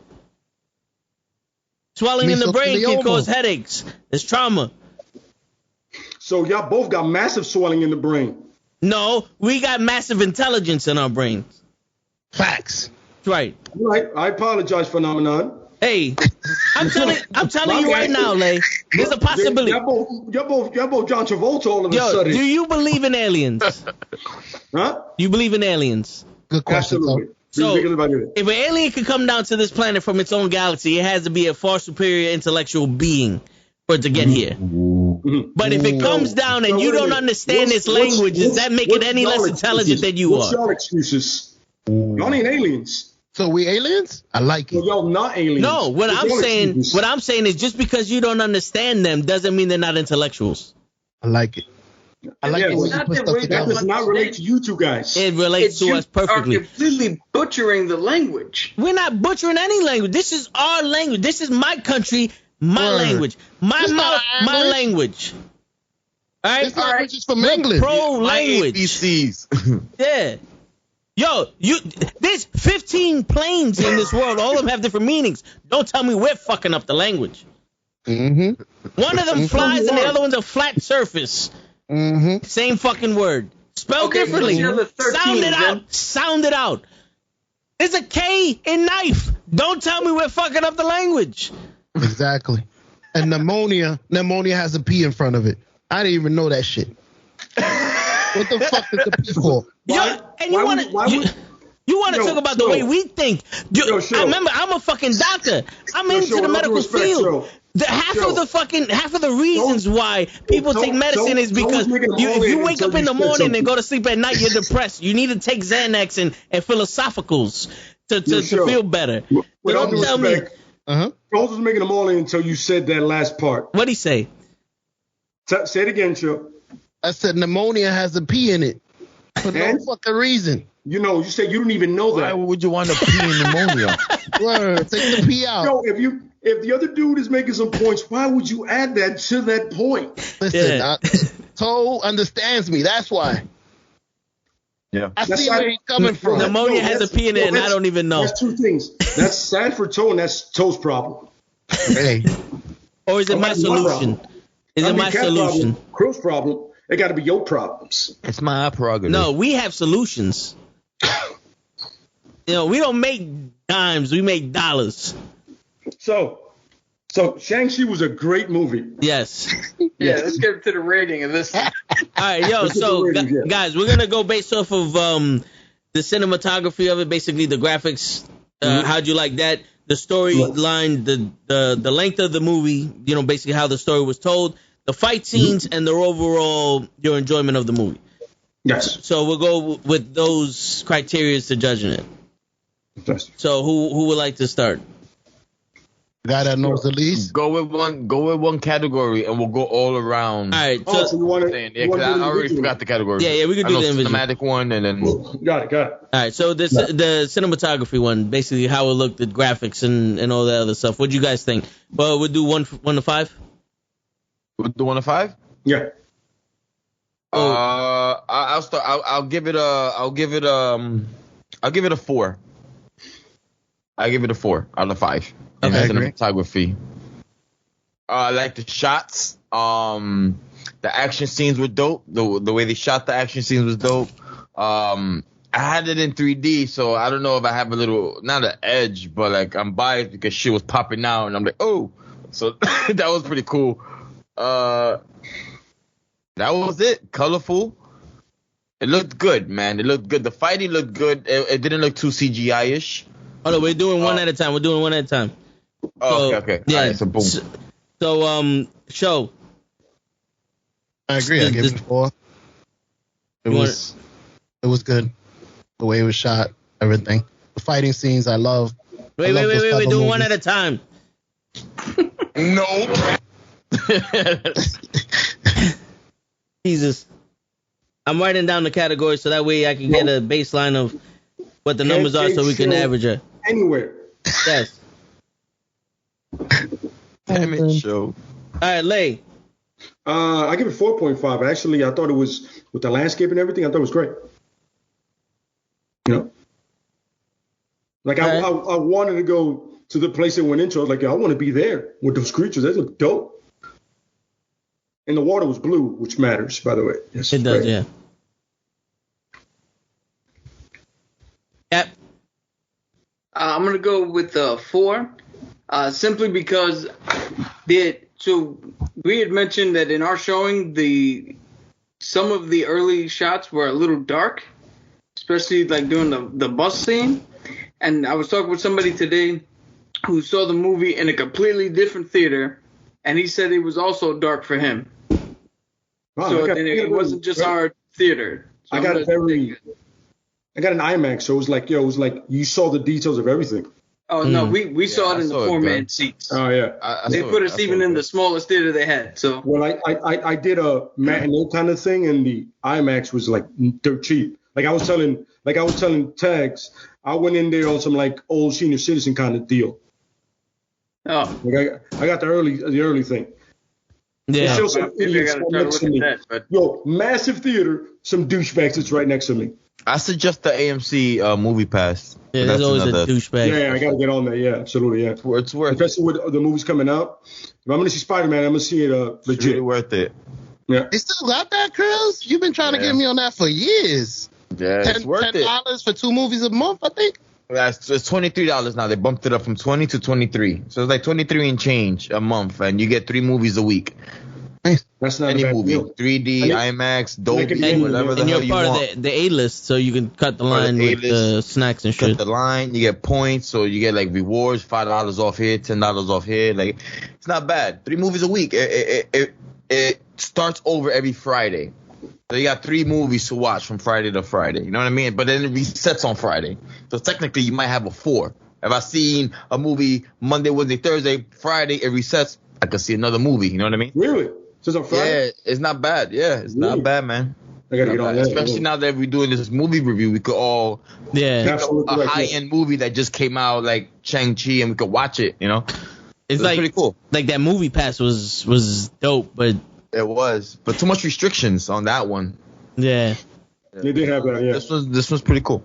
But yeah. Out of AMC around me. All right, so I'll give it a 4 also because I thought our screen was dirty or some shit. But I knew we should have seen it in IMAX. But yeah, I'll give it a 4 for You guys watched it in the cinematography. Bronx? Yes. yep, AMC Bay Plaza. Oh, You watched it in the no. Bronx? I'm sorry. I apologize for that. Hey, Plaza? It's not your Yo. fault. It's show's fault. Hey, that's the only thing they that I've upgraded found the so far seats. that has great Sprite. So I will go Okay. Yeah, to the end of time. They got that machine that you can add the flavors to the soda, so you get Yes. the grape Sprite and all that other shit. The McDonald's machine. Yeah, pretty much. So let's go to the length of the movie. What do you guys think? For how long the movie was, how the pacing, basically the pacing of the movie. Too long. Sure, go first. So from 1 to 5, what's too long? Maybe a 2. They could have made it a little shorter. Plus, but hearing you guys and what y'all been telling me, a lot of stuff that was in it was tied into other stuff. So it was, to you guys, it's not going to be too long because you understood everything. To me, it's like, get out of here, Wong and Trevor. But go ahead. Yo, I hope one day we pick a movie that you fully understand. Yo, we're gonna have to do that. Give us a movie that you fucking actually like. Don't Be a Menace. Ooh. Which The funny one or the real one? The funny one. The funny one. Don't be a menace while drinking your juice in the hood. Why South Central. doesn't that shock me? Message. Nobody else sees the irony in that movie? Yeah. Yeah, you see it. Yeah. I'll give it a 3. I feel like there's some stuff that could have been cut out. What do you think like should have been cut off? I felt like some interaction between him and Aquafina could have been like, yo, you can minimalize that. You know what I mean? And just other stuff that's like, get to the fucking point. Let's move on. You know what I'm saying? So a 3, like it could have that movie could have been easily 2 hours to almost an hour 45 minutes easily. You know, but I feel like a good chunk of it was at the end. You know what I mean? But I feel like it could have been shorter.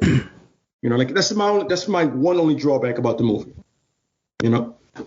Okay. Grows a cap. I'll give it, for me, I think 1.5 in terms of length. Like bad, it was too long for me. I dozed out a few, like, because it was just yapping and yapping. I felt like the story was clear across the board, which was awesome. So I didn't feel like they needed to add extra stretch. At least for me, as outside looking in, I don't know, like the Easter eggs and all of that. So maybe that could have been cool for you guys, or for those that know. For an outsider looking in, it was a long drag for me. And with Led knows I hate drags. Yes, absolutely. Because I kind of understood the story, like I was with it. It was kind of like simple, so it wasn't nothing complicated to mention and all that. So I was like, come on. So that was it. Okay. Yeah. I felt the 2 hours and 12. Cap. I'd give it a 4.5. I think, to me, like part of what I said, and I think the non-spoiler part is that the slowdown in the second act was necessary to get the full motivation of Tony Yang's character, the Mandarin. So I feel that was completely necessary. I didn't feel at all that the movie was going too long. I personally didn't feel bored at any part. So I don't think that the time thing affected me that much. So I'll give it a 4.5. Okay, so based off of you guys' ratings, I have to give it a 4. Because there was parts where in the pacing I'm watching it and I wanted things to happen. So it was like I'm sitting there waiting for Trevor to show up. Because that was a question of mine, like, what are they going to do with this guy? They did the one shot, like, do they have him? You know, the original Mandarin. So, like, I was waiting for that. And then they never dragged out the shit with his friend Aquafina. So, Yeah. so that I enjoyed that. So things that make me go, this shouldn't have been there, is they overemphasize the friend, like Aquafina. If they would have made her sidekick too important, you know, like she did too much shit, I'd have been like, get the fuck out of here. Like if she would have helped fight the dudes on the bus, I'm like, you're bugging. You know what I'm saying? You know, but all that shit on the bus was dope. The story on why they took the pendants, I thought was dope. The fighting in the thing there was kind of dope. There was more action than explanation of story, because it was almost like, we're going to save that for the part where you go see your father again. So it was like, why'd they take the pendant? He wants us, so I got to go save my sister. Where in actuality, the father's like, nah, I just need the pendant to figure out the path. He was basically like, fuck yeah, I needed the pendants to figure out the path. Which was, I need to bring my bitch back. Which was kind of cool. You know what I'm saying? Like, I know where you are. I don't give a shit if you're here or not. I'm happy you're here, but go live your life. I needed the path. I'm going to go save your mother. You know what I'm saying? So it was something like that, and I also connected with that part of the story of, if you can bring back someone you lost, you do whatever you can for it, but it's also an illusion. You know, like if you're going to go back to like the Wonder Woman movie, where it's like, you know, she had the chance of keeping and she can kill some stranger to bring back her boyfriend, or you gotta let him go for the fact, like some shit like that. It's one of those. It's a battle with emotion. Like you want to bring him back, but you can't, no matter what trickery that shit is. So I think that storytelling, it was a good pacing for me because it kept me interested. At no point was I like, all right, let's move on with this. Where sometimes it's like, all right, we get it. Batman's mother died. We get it. Peter was bit by the spider. We get it. Let's get to the point where he's fucking Spider-Man. You know what I'm saying? For real. So that shit. Yeah, that's why I would give it a 4. I would have gave it a 3, but you gave it a 3 with a bad rating, so it's like I can't give it a 3 with a good rating. So I'll give it a 4 just because I felt like it was paced. All right, I didn't feel the 2 hours. Okay. So all right, so we got that. Now we can do the story. Let's do the story. What do you guys think of the overall story of Cap? Oh, me first? Yeah. Overall story, 5 out of 5. Because all the hidden, a story is good when you can't even say that the main bad guy is really a bad guy. Absolutely correct. Yeah. Not to mention, like I mentioned before in the beginning, there's so many deeper themes that you can extrapolate from this movie, and that's only due to just good storytelling. So I'll give it a 5. It goes to bullshit. Extrapolate. Oh, where's my fucking pen? Hey man, the kid is next to your ear, bro. What's wrong with you? I'm sorry. Cover your ears. She said extrapolate. She don't know English. Sure, that's not a big word that I just used, man. Come on. I could put it together. It's 2 words. To extract and pelate. So if you put it together, I know what it means. Don't worry. You only need the first part of what you just said. That last part is gibberish, what you just said. So keep the pelate out of it. Just say extract. He has a lot on his poulet. That's the actual English word. I'm just fucking with you. Look, even little shows thinking like, what? Really? Yo, you know what? Write that shit down. I'll say it again just for show. Man, you really took something out of that movie. It was fun. There you go. English. Thank you. All right, so since you wanted to extrapolate, let's get your rating for the overall story. For me, I'll give it a 3.5. I felt like there was a lot left open and unexplained because there's going to be more movies coming from this. I don't know if that makes sense. What was unexplained? It actually did. I'm a little curious of what you think was unexplained in the context of just that movie. I kind of get it. Like he's talking about like the way the movie ended, open ended. He's not talking about like just the movie in general. The way it ended, like the after credit scenes, like it really ended open ended. He's not talking about just the movie itself. Correct. That's the part I understand where he's coming from. I get that. So you speak show? Sometimes. As you can see. So you always speak show sometimes? Yeah. All right. Now that we got that out the way. Lay. 5 out of 5, man. Like I said, had this been the original origin of the character in the comics, it would have been strange. But just they changed it up. And the guy, once again, Samuel Liu, the guy that plays Shang-Chi, should get more credit than people giving him. He should get way more credit. I think he had a great balance of like not wanting to accept his fate and of realizing who he was. Especially in that bus scene, he was like, "Yo, this is who I am." I gotta put in the work today. You know what I mean? And I feel like that and the way the story moved, I'm with it. You know what I mean? I'm completely a fan of it, and I love the fact that it made him so important to everything overarching in all MCU. But as the story wise, it was great. 5 out of 5. Bruce? I give it a 3.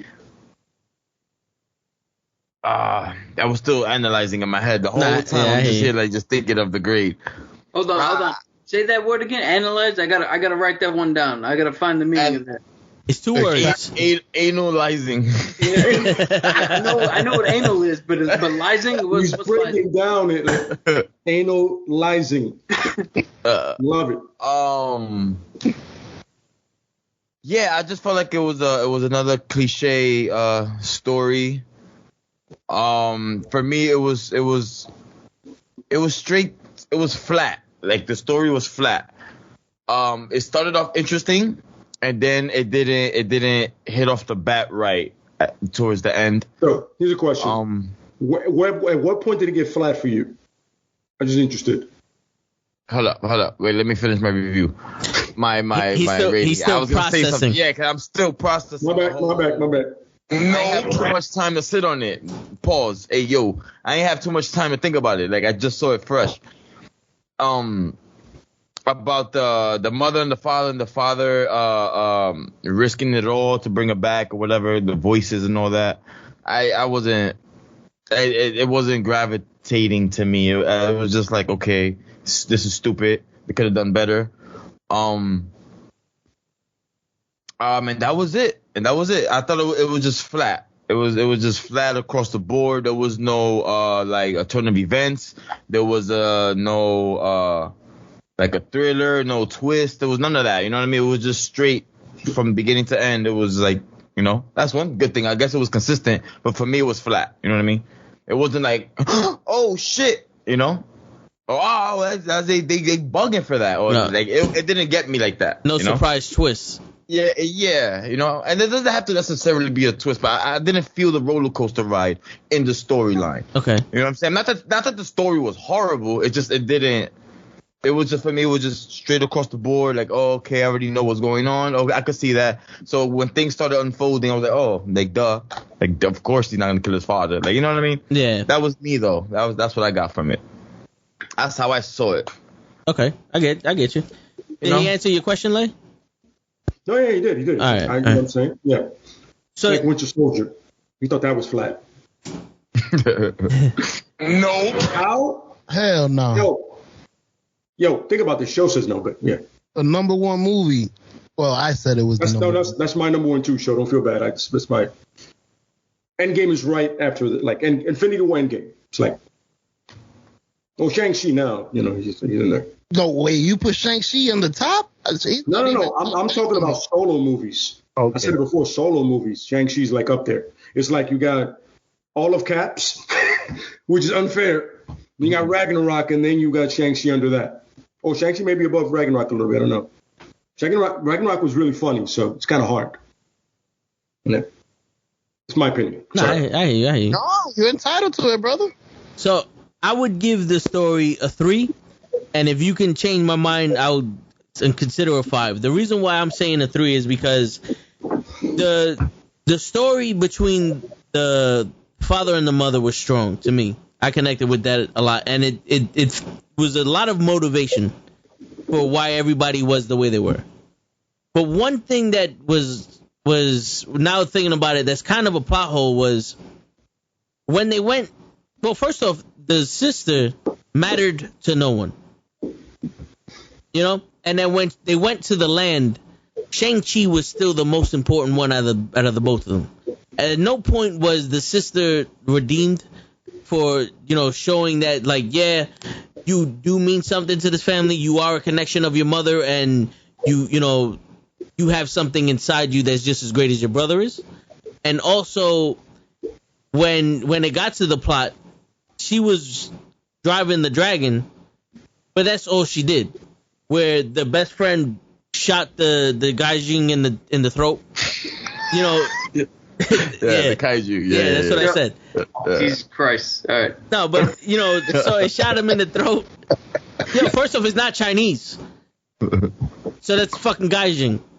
All right? It's a foreigner. What? Okay. So anyway, the best friend shot him in the throat. So the major point of that was the best friend.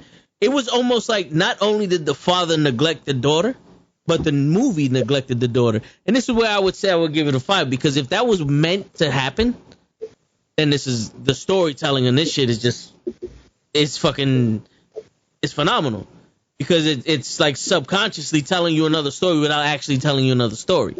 But if they did this as just an afterthought, then I have to give it a 3. Because like I know she took over the 10 rings, like, incognito wise and all that. But at no point was there ever a point where it's like, guess what, sister? I love you too. Okay. So you said we could try. Well, somebody could try to change your mind, right? I mean, All right, the perfect guy. Go ahead, Cap. Right off the bat, they did that whole swerve where she was falling off the dragon, and she's like, "Oh, you have to let me go," and he said, "No, fuck that. I'm not leaving you this time," and they actually saved her. That was a point where you're reaching out and he's finally atoning and trying to make up for his thing and showing her, I may have been gone, but I'm not anymore. But I get that point, but I equate that more to him accepting the person that he is, and he's not gonna let anybody go. But also at the end, but if you like, they'll just say this part at the end of the movie, he wound up leaving her again to handle the business. So here's the bigger part. I mentioned in the beginning that there are certain Eastern themes that that I'm not qualified to touch on because I don't live in that culture. But I think that this was a commentary on how the Chinese culture looks at men versus women. Because for a long time in China, they had a one-child policy. Yeah. And if if you only had girls, you were looked at as a failure. Boys were seen as way more of a necessity and way more of a status in China. Yeah. So this was a secret jab at that whole. Yeah, the Chinese culture puts men and boys higher than their women. But the whole time, if you notice, she learned to fight just as well by watching them. She did the golden daggers on her own. No, when she went to Kung Lao, they turned around and they said, "Yo, women are just as much." I understand that, but here's the thing, though. Like, this is what I'm talking about. It's like no one cared about it, but it's almost like the movie didn't care about her either. Because she did. But I'm saying, but like. She did do all that, but there was more emphasis on this woman being able to drive NASCAR style. There's more emphasis on the mom, knowing the Tai Chi and making the husband fall in love with her. There's more emphasis on the aunt convincing the brother that he is both father and mother, but also himself. Teaching the brother. Yeah, teaching the brother the thing. And it's still like, yo, women here can learn also, honey. Now let me go teach your brother how to fight. Yeah, but you know what I'm saying? That's the point. The point is the only woman in this movie that had no importance was the sister. But that's the point of it. That was a subtle jab at that whole philosophy that they had. Not to mention that this is why, your whole reasoning is why she took over the 10 rings, and after fighting with her brother and riding the dragon and saving the day, she's still like, fuck y'all, I'm 10 rings now, I'm running shit. So all that tied into her story and how, just like in the comics, she becomes a villain. So it was purposely done. Maybe became a villain because, you left me again? It may have been a little too subtle, but that was a subtle nod to that. Did they do that to every woman, though? That's what he's trying to say. They only did it to one. I felt that with her. She wasn't. I didn't feel that either. Yeah. Well, here's the thing. They did it to her because she was the only one who was in the traditional setting. But the thing, Aquafina is Americanized. No, but we don't do that here in America. The thing is, people in Talal, they already harmonize together, and women and men are on the same field. But what I'm getting at is that the movie itself, watching it, you didn't give as much energy to her character as you would the other women. Not the characters in the movie. You know what I'm saying? Like, it's one of those. It's almost like they deleted scene to her. Well, I'm saying, you know what I'm saying? Like, she's Jared Leto's Joker, but this is what they showed on the. And I'm saying like, the movie did that on purpose as a nod to that way of thinking. That was totally done on purpose as a backhanded shining a light on look how weird this is. Look how much this doesn't make sense. So it was done purposely. He used to kill female babies. They were born. It was a female, they would kill her. It's crazy. It was a social commentary above everything else. all right. That's what you're looking at, yeah. I know you're a little dumbfounded. It's a social commentary on the way the Asian culture looks at women. Mm-hmm. I hear you. I think it could have been a little better. I think what happened is it was a little too subtle. Yeah, absolutely correct. Yes. It was a little too subtle for the character interaction with each other, but it was very blatant with the actual way that they showed it. Does it make sense? No, yeah, I understand. What up, Big Food? You got a question? What's your question, Big Food?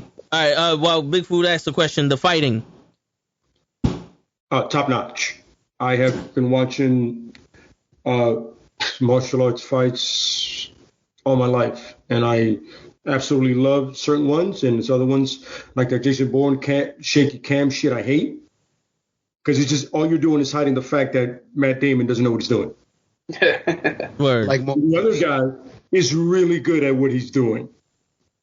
So, but White Shots, you see Samuel Liu actually moving. You see everybody else moving. The guy that played the Death Dealer was amazing. I follow him on Instagram. That's to do with the mask and the purple guy. Absolutely great. So was the Russian guy, the guy from Creed. I feel everybody literally was badass, including his father. I'm not going to call him the Mandarin because fuck that. But I feel like the scenes were Brad Allen did an amazing job choreographing, and it was his last thing, and I was 5 out of 5. I'll put 10 out of 10 if I can. Absolutely blown away, because I haven't seen anything done like that in a long time, except like for The Raid, possibly, or John Wick. And for being a Marvel movie, very impressive, next to Winter Soldier. Okay.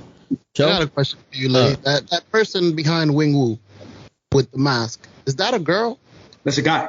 Because he didn't say a word. He's nasty. You got to see his thing on Instagram, man. Like him just doing his routines. He is incredible, son. Yeah, you can't be the Death Dealer. That kind of stuff. Like, yeah, and luckily he's behind the mask, so it's like I can do whatever I want. It's like But he was a real Jap. Legit. He's legit Asian, and the man can move, man. He's amazing. Was that Ernie? No, it wasn't Ernie. Was that Ernie Reyes? Okay. That wasn't Ernie. He's always doing them shit. Ernie always does. Ernie always shows up when you don't expect him. By anyone, there's Ernie Reyes Jr.'s, Ninja Turtles, Surf Ninjas, The Last Dragon, Red Sonja. That's what guy we're talking about. All of those. But he's not that guy. Yeah. You're not that guy. Yeah. Sure. Not that. What would you give it? I'll give the fighting scenes a 5. I loved it. Those are the type of movie I love. I like it when they have to actually learn martial arts to shoot the movie. Like The Matrix. And she agrees. Little one agrees. That's right. Yeah. She was like, yeah. Oh, yeah. I loved it. But go ahead. I'm going to put her down. Damn, she talks up on the mic once and you're going to put her down? Yeah, down? wing cheer. She's sleeping. Mm-hmm. The thing is, she said something way smarter than he did. She said, yeah. So, out of 5, I'm going to have to give the fight scenes an 11. See? Not the only one. All right, so I put you down for 5, yeah. Yeah, this was probably... No, not even probably. This was the best fighting in a Marvel movie. Okay. Grills? For me. That's for me. No, I hear you. I give it like a 3.94. I was wanting more of it. The choreography was okay for me. I feel like they could have done more of a. I'm trying to word it right. I'm not gonna say I wish they could have done more martial art styles, which would have been cool if they would have used different styles in the fights. But like my favorite scenes of the fights were like when they were on something like the bus and the scaffolds, and the fight with him and the wife was also good because of the visuals. Yeah, you know what I mean. That grabbed me more than the actual smarts and moves and counters. You know what I mean.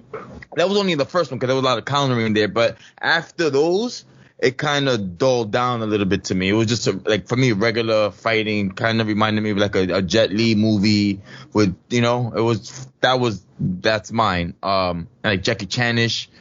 But without like the visuals, I wasn't like going crazy for them. Like, oh, that was dope. Like it was regular fighting for me. Okay, all right. I hear you. I get that.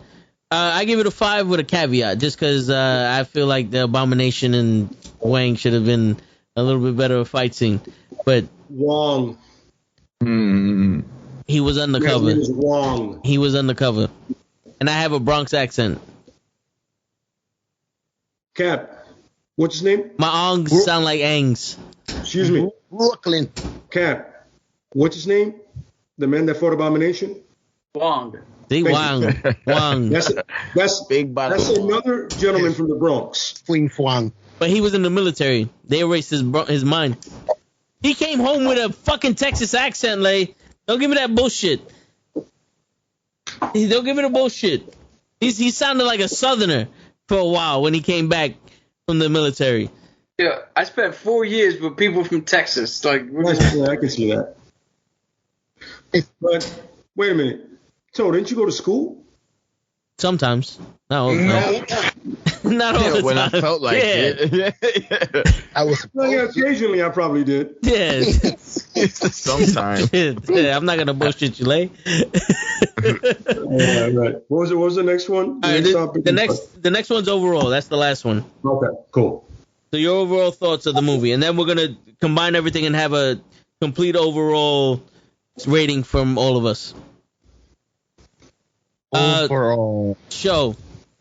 Overall, I'll give it a 3. I don't want to go too low. I don't want to go too high. Hey, is this your rating, bro? Yeah. You can give it whatever number you like, as long as it suits my needs. What you really feel like when you saw it. Like, after you saw it, what's your initial reaction? Like, oh, it was dope, or it was It was compared to all the other MCU movies. It's like I'm gonna rank it outside the 10s, so it's way behind for me compared to the other movies. So out of 5, 4, 2.5. So I'm gonna put you down as a 4. Okay.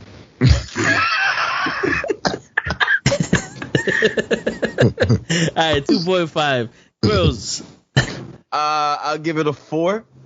Regardless of the parts of my complaints on it, it still was a good movie. I won't say don't watch it. Me, I probably won't watch it again. Maybe not in the theaters. I'll catch it on maybe HBO Max or whenever Well, it's gonna be on Disney Plus in 45 days. So I'll probably catch it again, and then because I like to watch movies twice before I do this review, so I'm kind of rough right now. But I'll probably watch it again and then probably reevaluate Toto on the low. But I give it a 4. Still watch it. Still a good movie. The fight scenes are still dope. Not as I expected more from him being like the top-notch karate dude. Maybe more fight scenes, maybe. But still a good movie. Go watch. 4 visuals are nice. A little too long for me. Like I was just like waterboarding. Like okay, come on. And that's it. But I still give it a 4 out of 5. Like go see it. It's a good flick. Yeah. This is me nitpicking. It's still a good flick.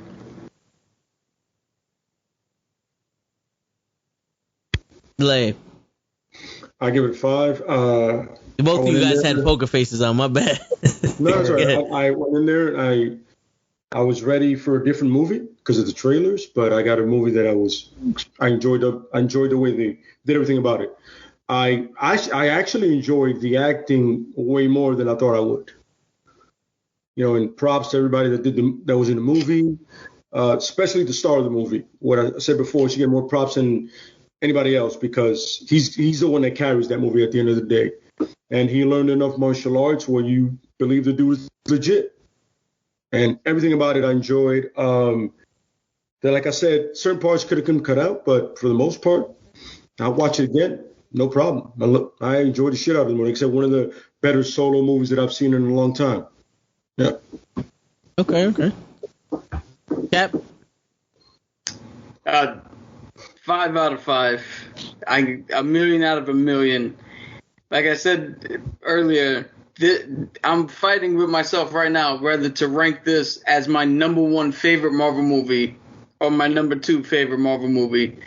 For me, this harkens. This is the least Marvel of all the movies that I've seen. For me, this harkens back to a time where I would go watch like a Jackie Chan or a Jet Li or a good martial arts movie before superhero movies were a thing. So I guess based off the conversation, I took a whole lot more out of it, or I got a whole lot more out of it than a couple of people here. So I'm He's talking about you, show. Yeah, I know. He extrapolated a lot more from this movie than I did. Yeah. I get it. Hey, you used the word correctly and you said it correctly. You really taught me a new word. I got you.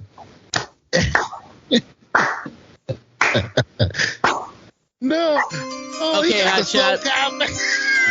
Pop quiz, hot shot, show. Oh, shit. What was the word that he said yesterday? Oh, that's easy. The chronolations, the chronanis, the chronified. That's the word you said, but what's the word Cap said? Damn, I wrote it down. Hey. Where the fuck is the paper? Chronolations? Chronicles? Cap. Canonicals. There you go. There you go. Yeah, the Canonicals of Narnia. Gotcha. It means it's in the story. I get it. All right, I give it a 4.5. Just because that last 0.5 is the story with the sister and all the other stuff. Oh, overall, and I think just not based in the rating, but I honestly think that if me and Show had a half hour pen and paper, we would have wrote a better story for John Cena to lose to Roman Reigns. And right. that, so we're going to add up everything. Wait. Quick question for Cap. Cap, what movie is this movie battling for number 1 in your head? Civil War. Okay. Nice. I had another question for Lay. Right. Well, you ask the questions. I'll do the math. Oh, you do math? Sometimes. I was gonna. Wow, that was good English. Oh, you do math? Hey, you made me forget my question. Never mind. Let him do the math. No. I refuse to have you tell anybody that they're taking credit for you forgetting shit. You just don't know what your question was. And it's nothing to do with us. You're 1,000% correct. I totally forgot my question. It was a good one, too. The first question was, what is it battling? I got it. Did you say Shang-Chi? Shang-Chi knows more than one fighting style. Did he use any other? Did he use like what you wanted to say, Drunken Monkey and all that? Drunken what? Drunken Monkey? We was talking about this yesterday. That's Drunken Style. Okay. Cool. I saw Kung Fu, Wushu, little Taekwondo, some Chinese boxing, and honestly, he may have pulled off a little MMA, but it depends on the way you see it. I think Toe is gonna take a lot longer with his math. So, Krills, you better start asking questions. Because 2 + 2 is 5. You see? Now you're confusing him. What's the problem? 2 + 2 is 5. Look, he's biting his finger. Oh, shit. Yo, Don't let he's them a lie to doctor, you. not a mathematician. Yo. Alright, I think I did the math wrong. I knew it. Yo, you have calculators in front of you. Oh wait. I no. You have an iPhone. Text it to Cap. Cap, go over to the next room, dog. We need you. That was fun. That was a good one. Got calculators in front of you. So it's a 4 out of 5. It's overall. What? No, because you notice I divided it by the categories and not everybody's individual things. So it's a 4 out of 5. Hey, he rounded it off and then No, because everything totaled to 100 and we had 25 categories, so 4 out of 5. Okay. So basically, show fucked it up for everybody for this being a perfect movie. It's not a perfect movie. It's the You willing the first movie. You willing to hand-to-hand combat fight Cap for that? Bro. It's a perfect movie. Nah. Listen, he went to Texas. He knows I think 7 martial arts. It's fair. Yeah, it's fair. I think it's fair. It's on the good side, at least. That's a perfectly fine rating for all 5 of us. With Different views, opinions. Us that don't know much about like the depth of Marvel, and you know what I mean. So I think it's not that bad. And counting Overall, the fact that I don't think Show actually saw this movie. It was still a good movie. I can't say much about the acting because I don't want to sound racial, but it's like they looked Asian. I don't know. like there's nobody else that could have did. Thank God they looked Asian because they played Asian character. I think they played it too well. There was no. I can't even there was no action in their face. Like no the emotion. father had the street. Yeah, no emotion. None. Who you want, a Tom Cruise and a samurai? See, so that's it, I guess. You missed the subtlety. He had emotion and everything when he was fighting the mother in that first scene, and when you see him as a father with his kids, when he was actually again, I'm not gonna butcher his name, but when he was actually the Mandarin, that's where he had no emotion because that part of himself doesn't need to emote anything. Everything he does comes from the rings. Even Shang-Chi. Wow. Even Shang-Chi. Even him. He was. Even Chun-Li. He was like straight. But I guess you didn't need too much acting in that one. You know what I mean? I don't know. Yeah. Oh, yeah. That was it. Where the hell did the host go? I guess we're done. He just left the building. So I was like, fuck this shit, I'm out. He's still doing the math. He's grabbing another calculator. What does he say? He's the friendly neighborhood flasher signing out? Man, I can't take a piss without you fucking talking shit. Well, you didn't warn anybody. Shang. I went like this and left while you was in the middle of your shit. Yeah. You were waiting until the stream in the middle of a conversation. Shang-Chi. There you go. It only took a whole episode. Well, I never had a problem with the pronunciation. Yes, you did. No, I didn't. You all did. I speak perfect Mandarin. What? I speak perfect Mandarin. So you speak perfect an Asian dish. Fantastic. I love it. No, so that's actual one of the. No, I know it is an actual. It's Shang-Chi. I just want to go off the joke of what he said. Gotcha. All right. Yeah. I know it's an actual.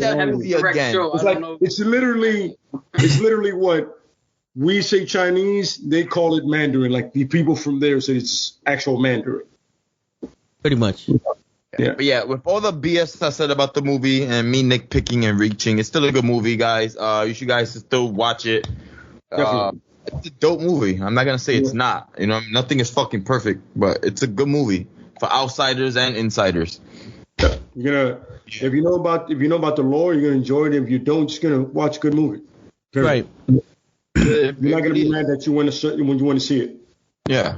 And if there's good, Cap. I was gonna say, word of advice going off of what Krill said. It's always better to be on the inside than the outside. Yes. It's warmer. And if there's anything that this movie teaches you, it's two things. Diamonds last forever, and so do the knuckleheads. And on that note, your friendly neighborhood knucklehead signing out. Peace, everybody. Peace.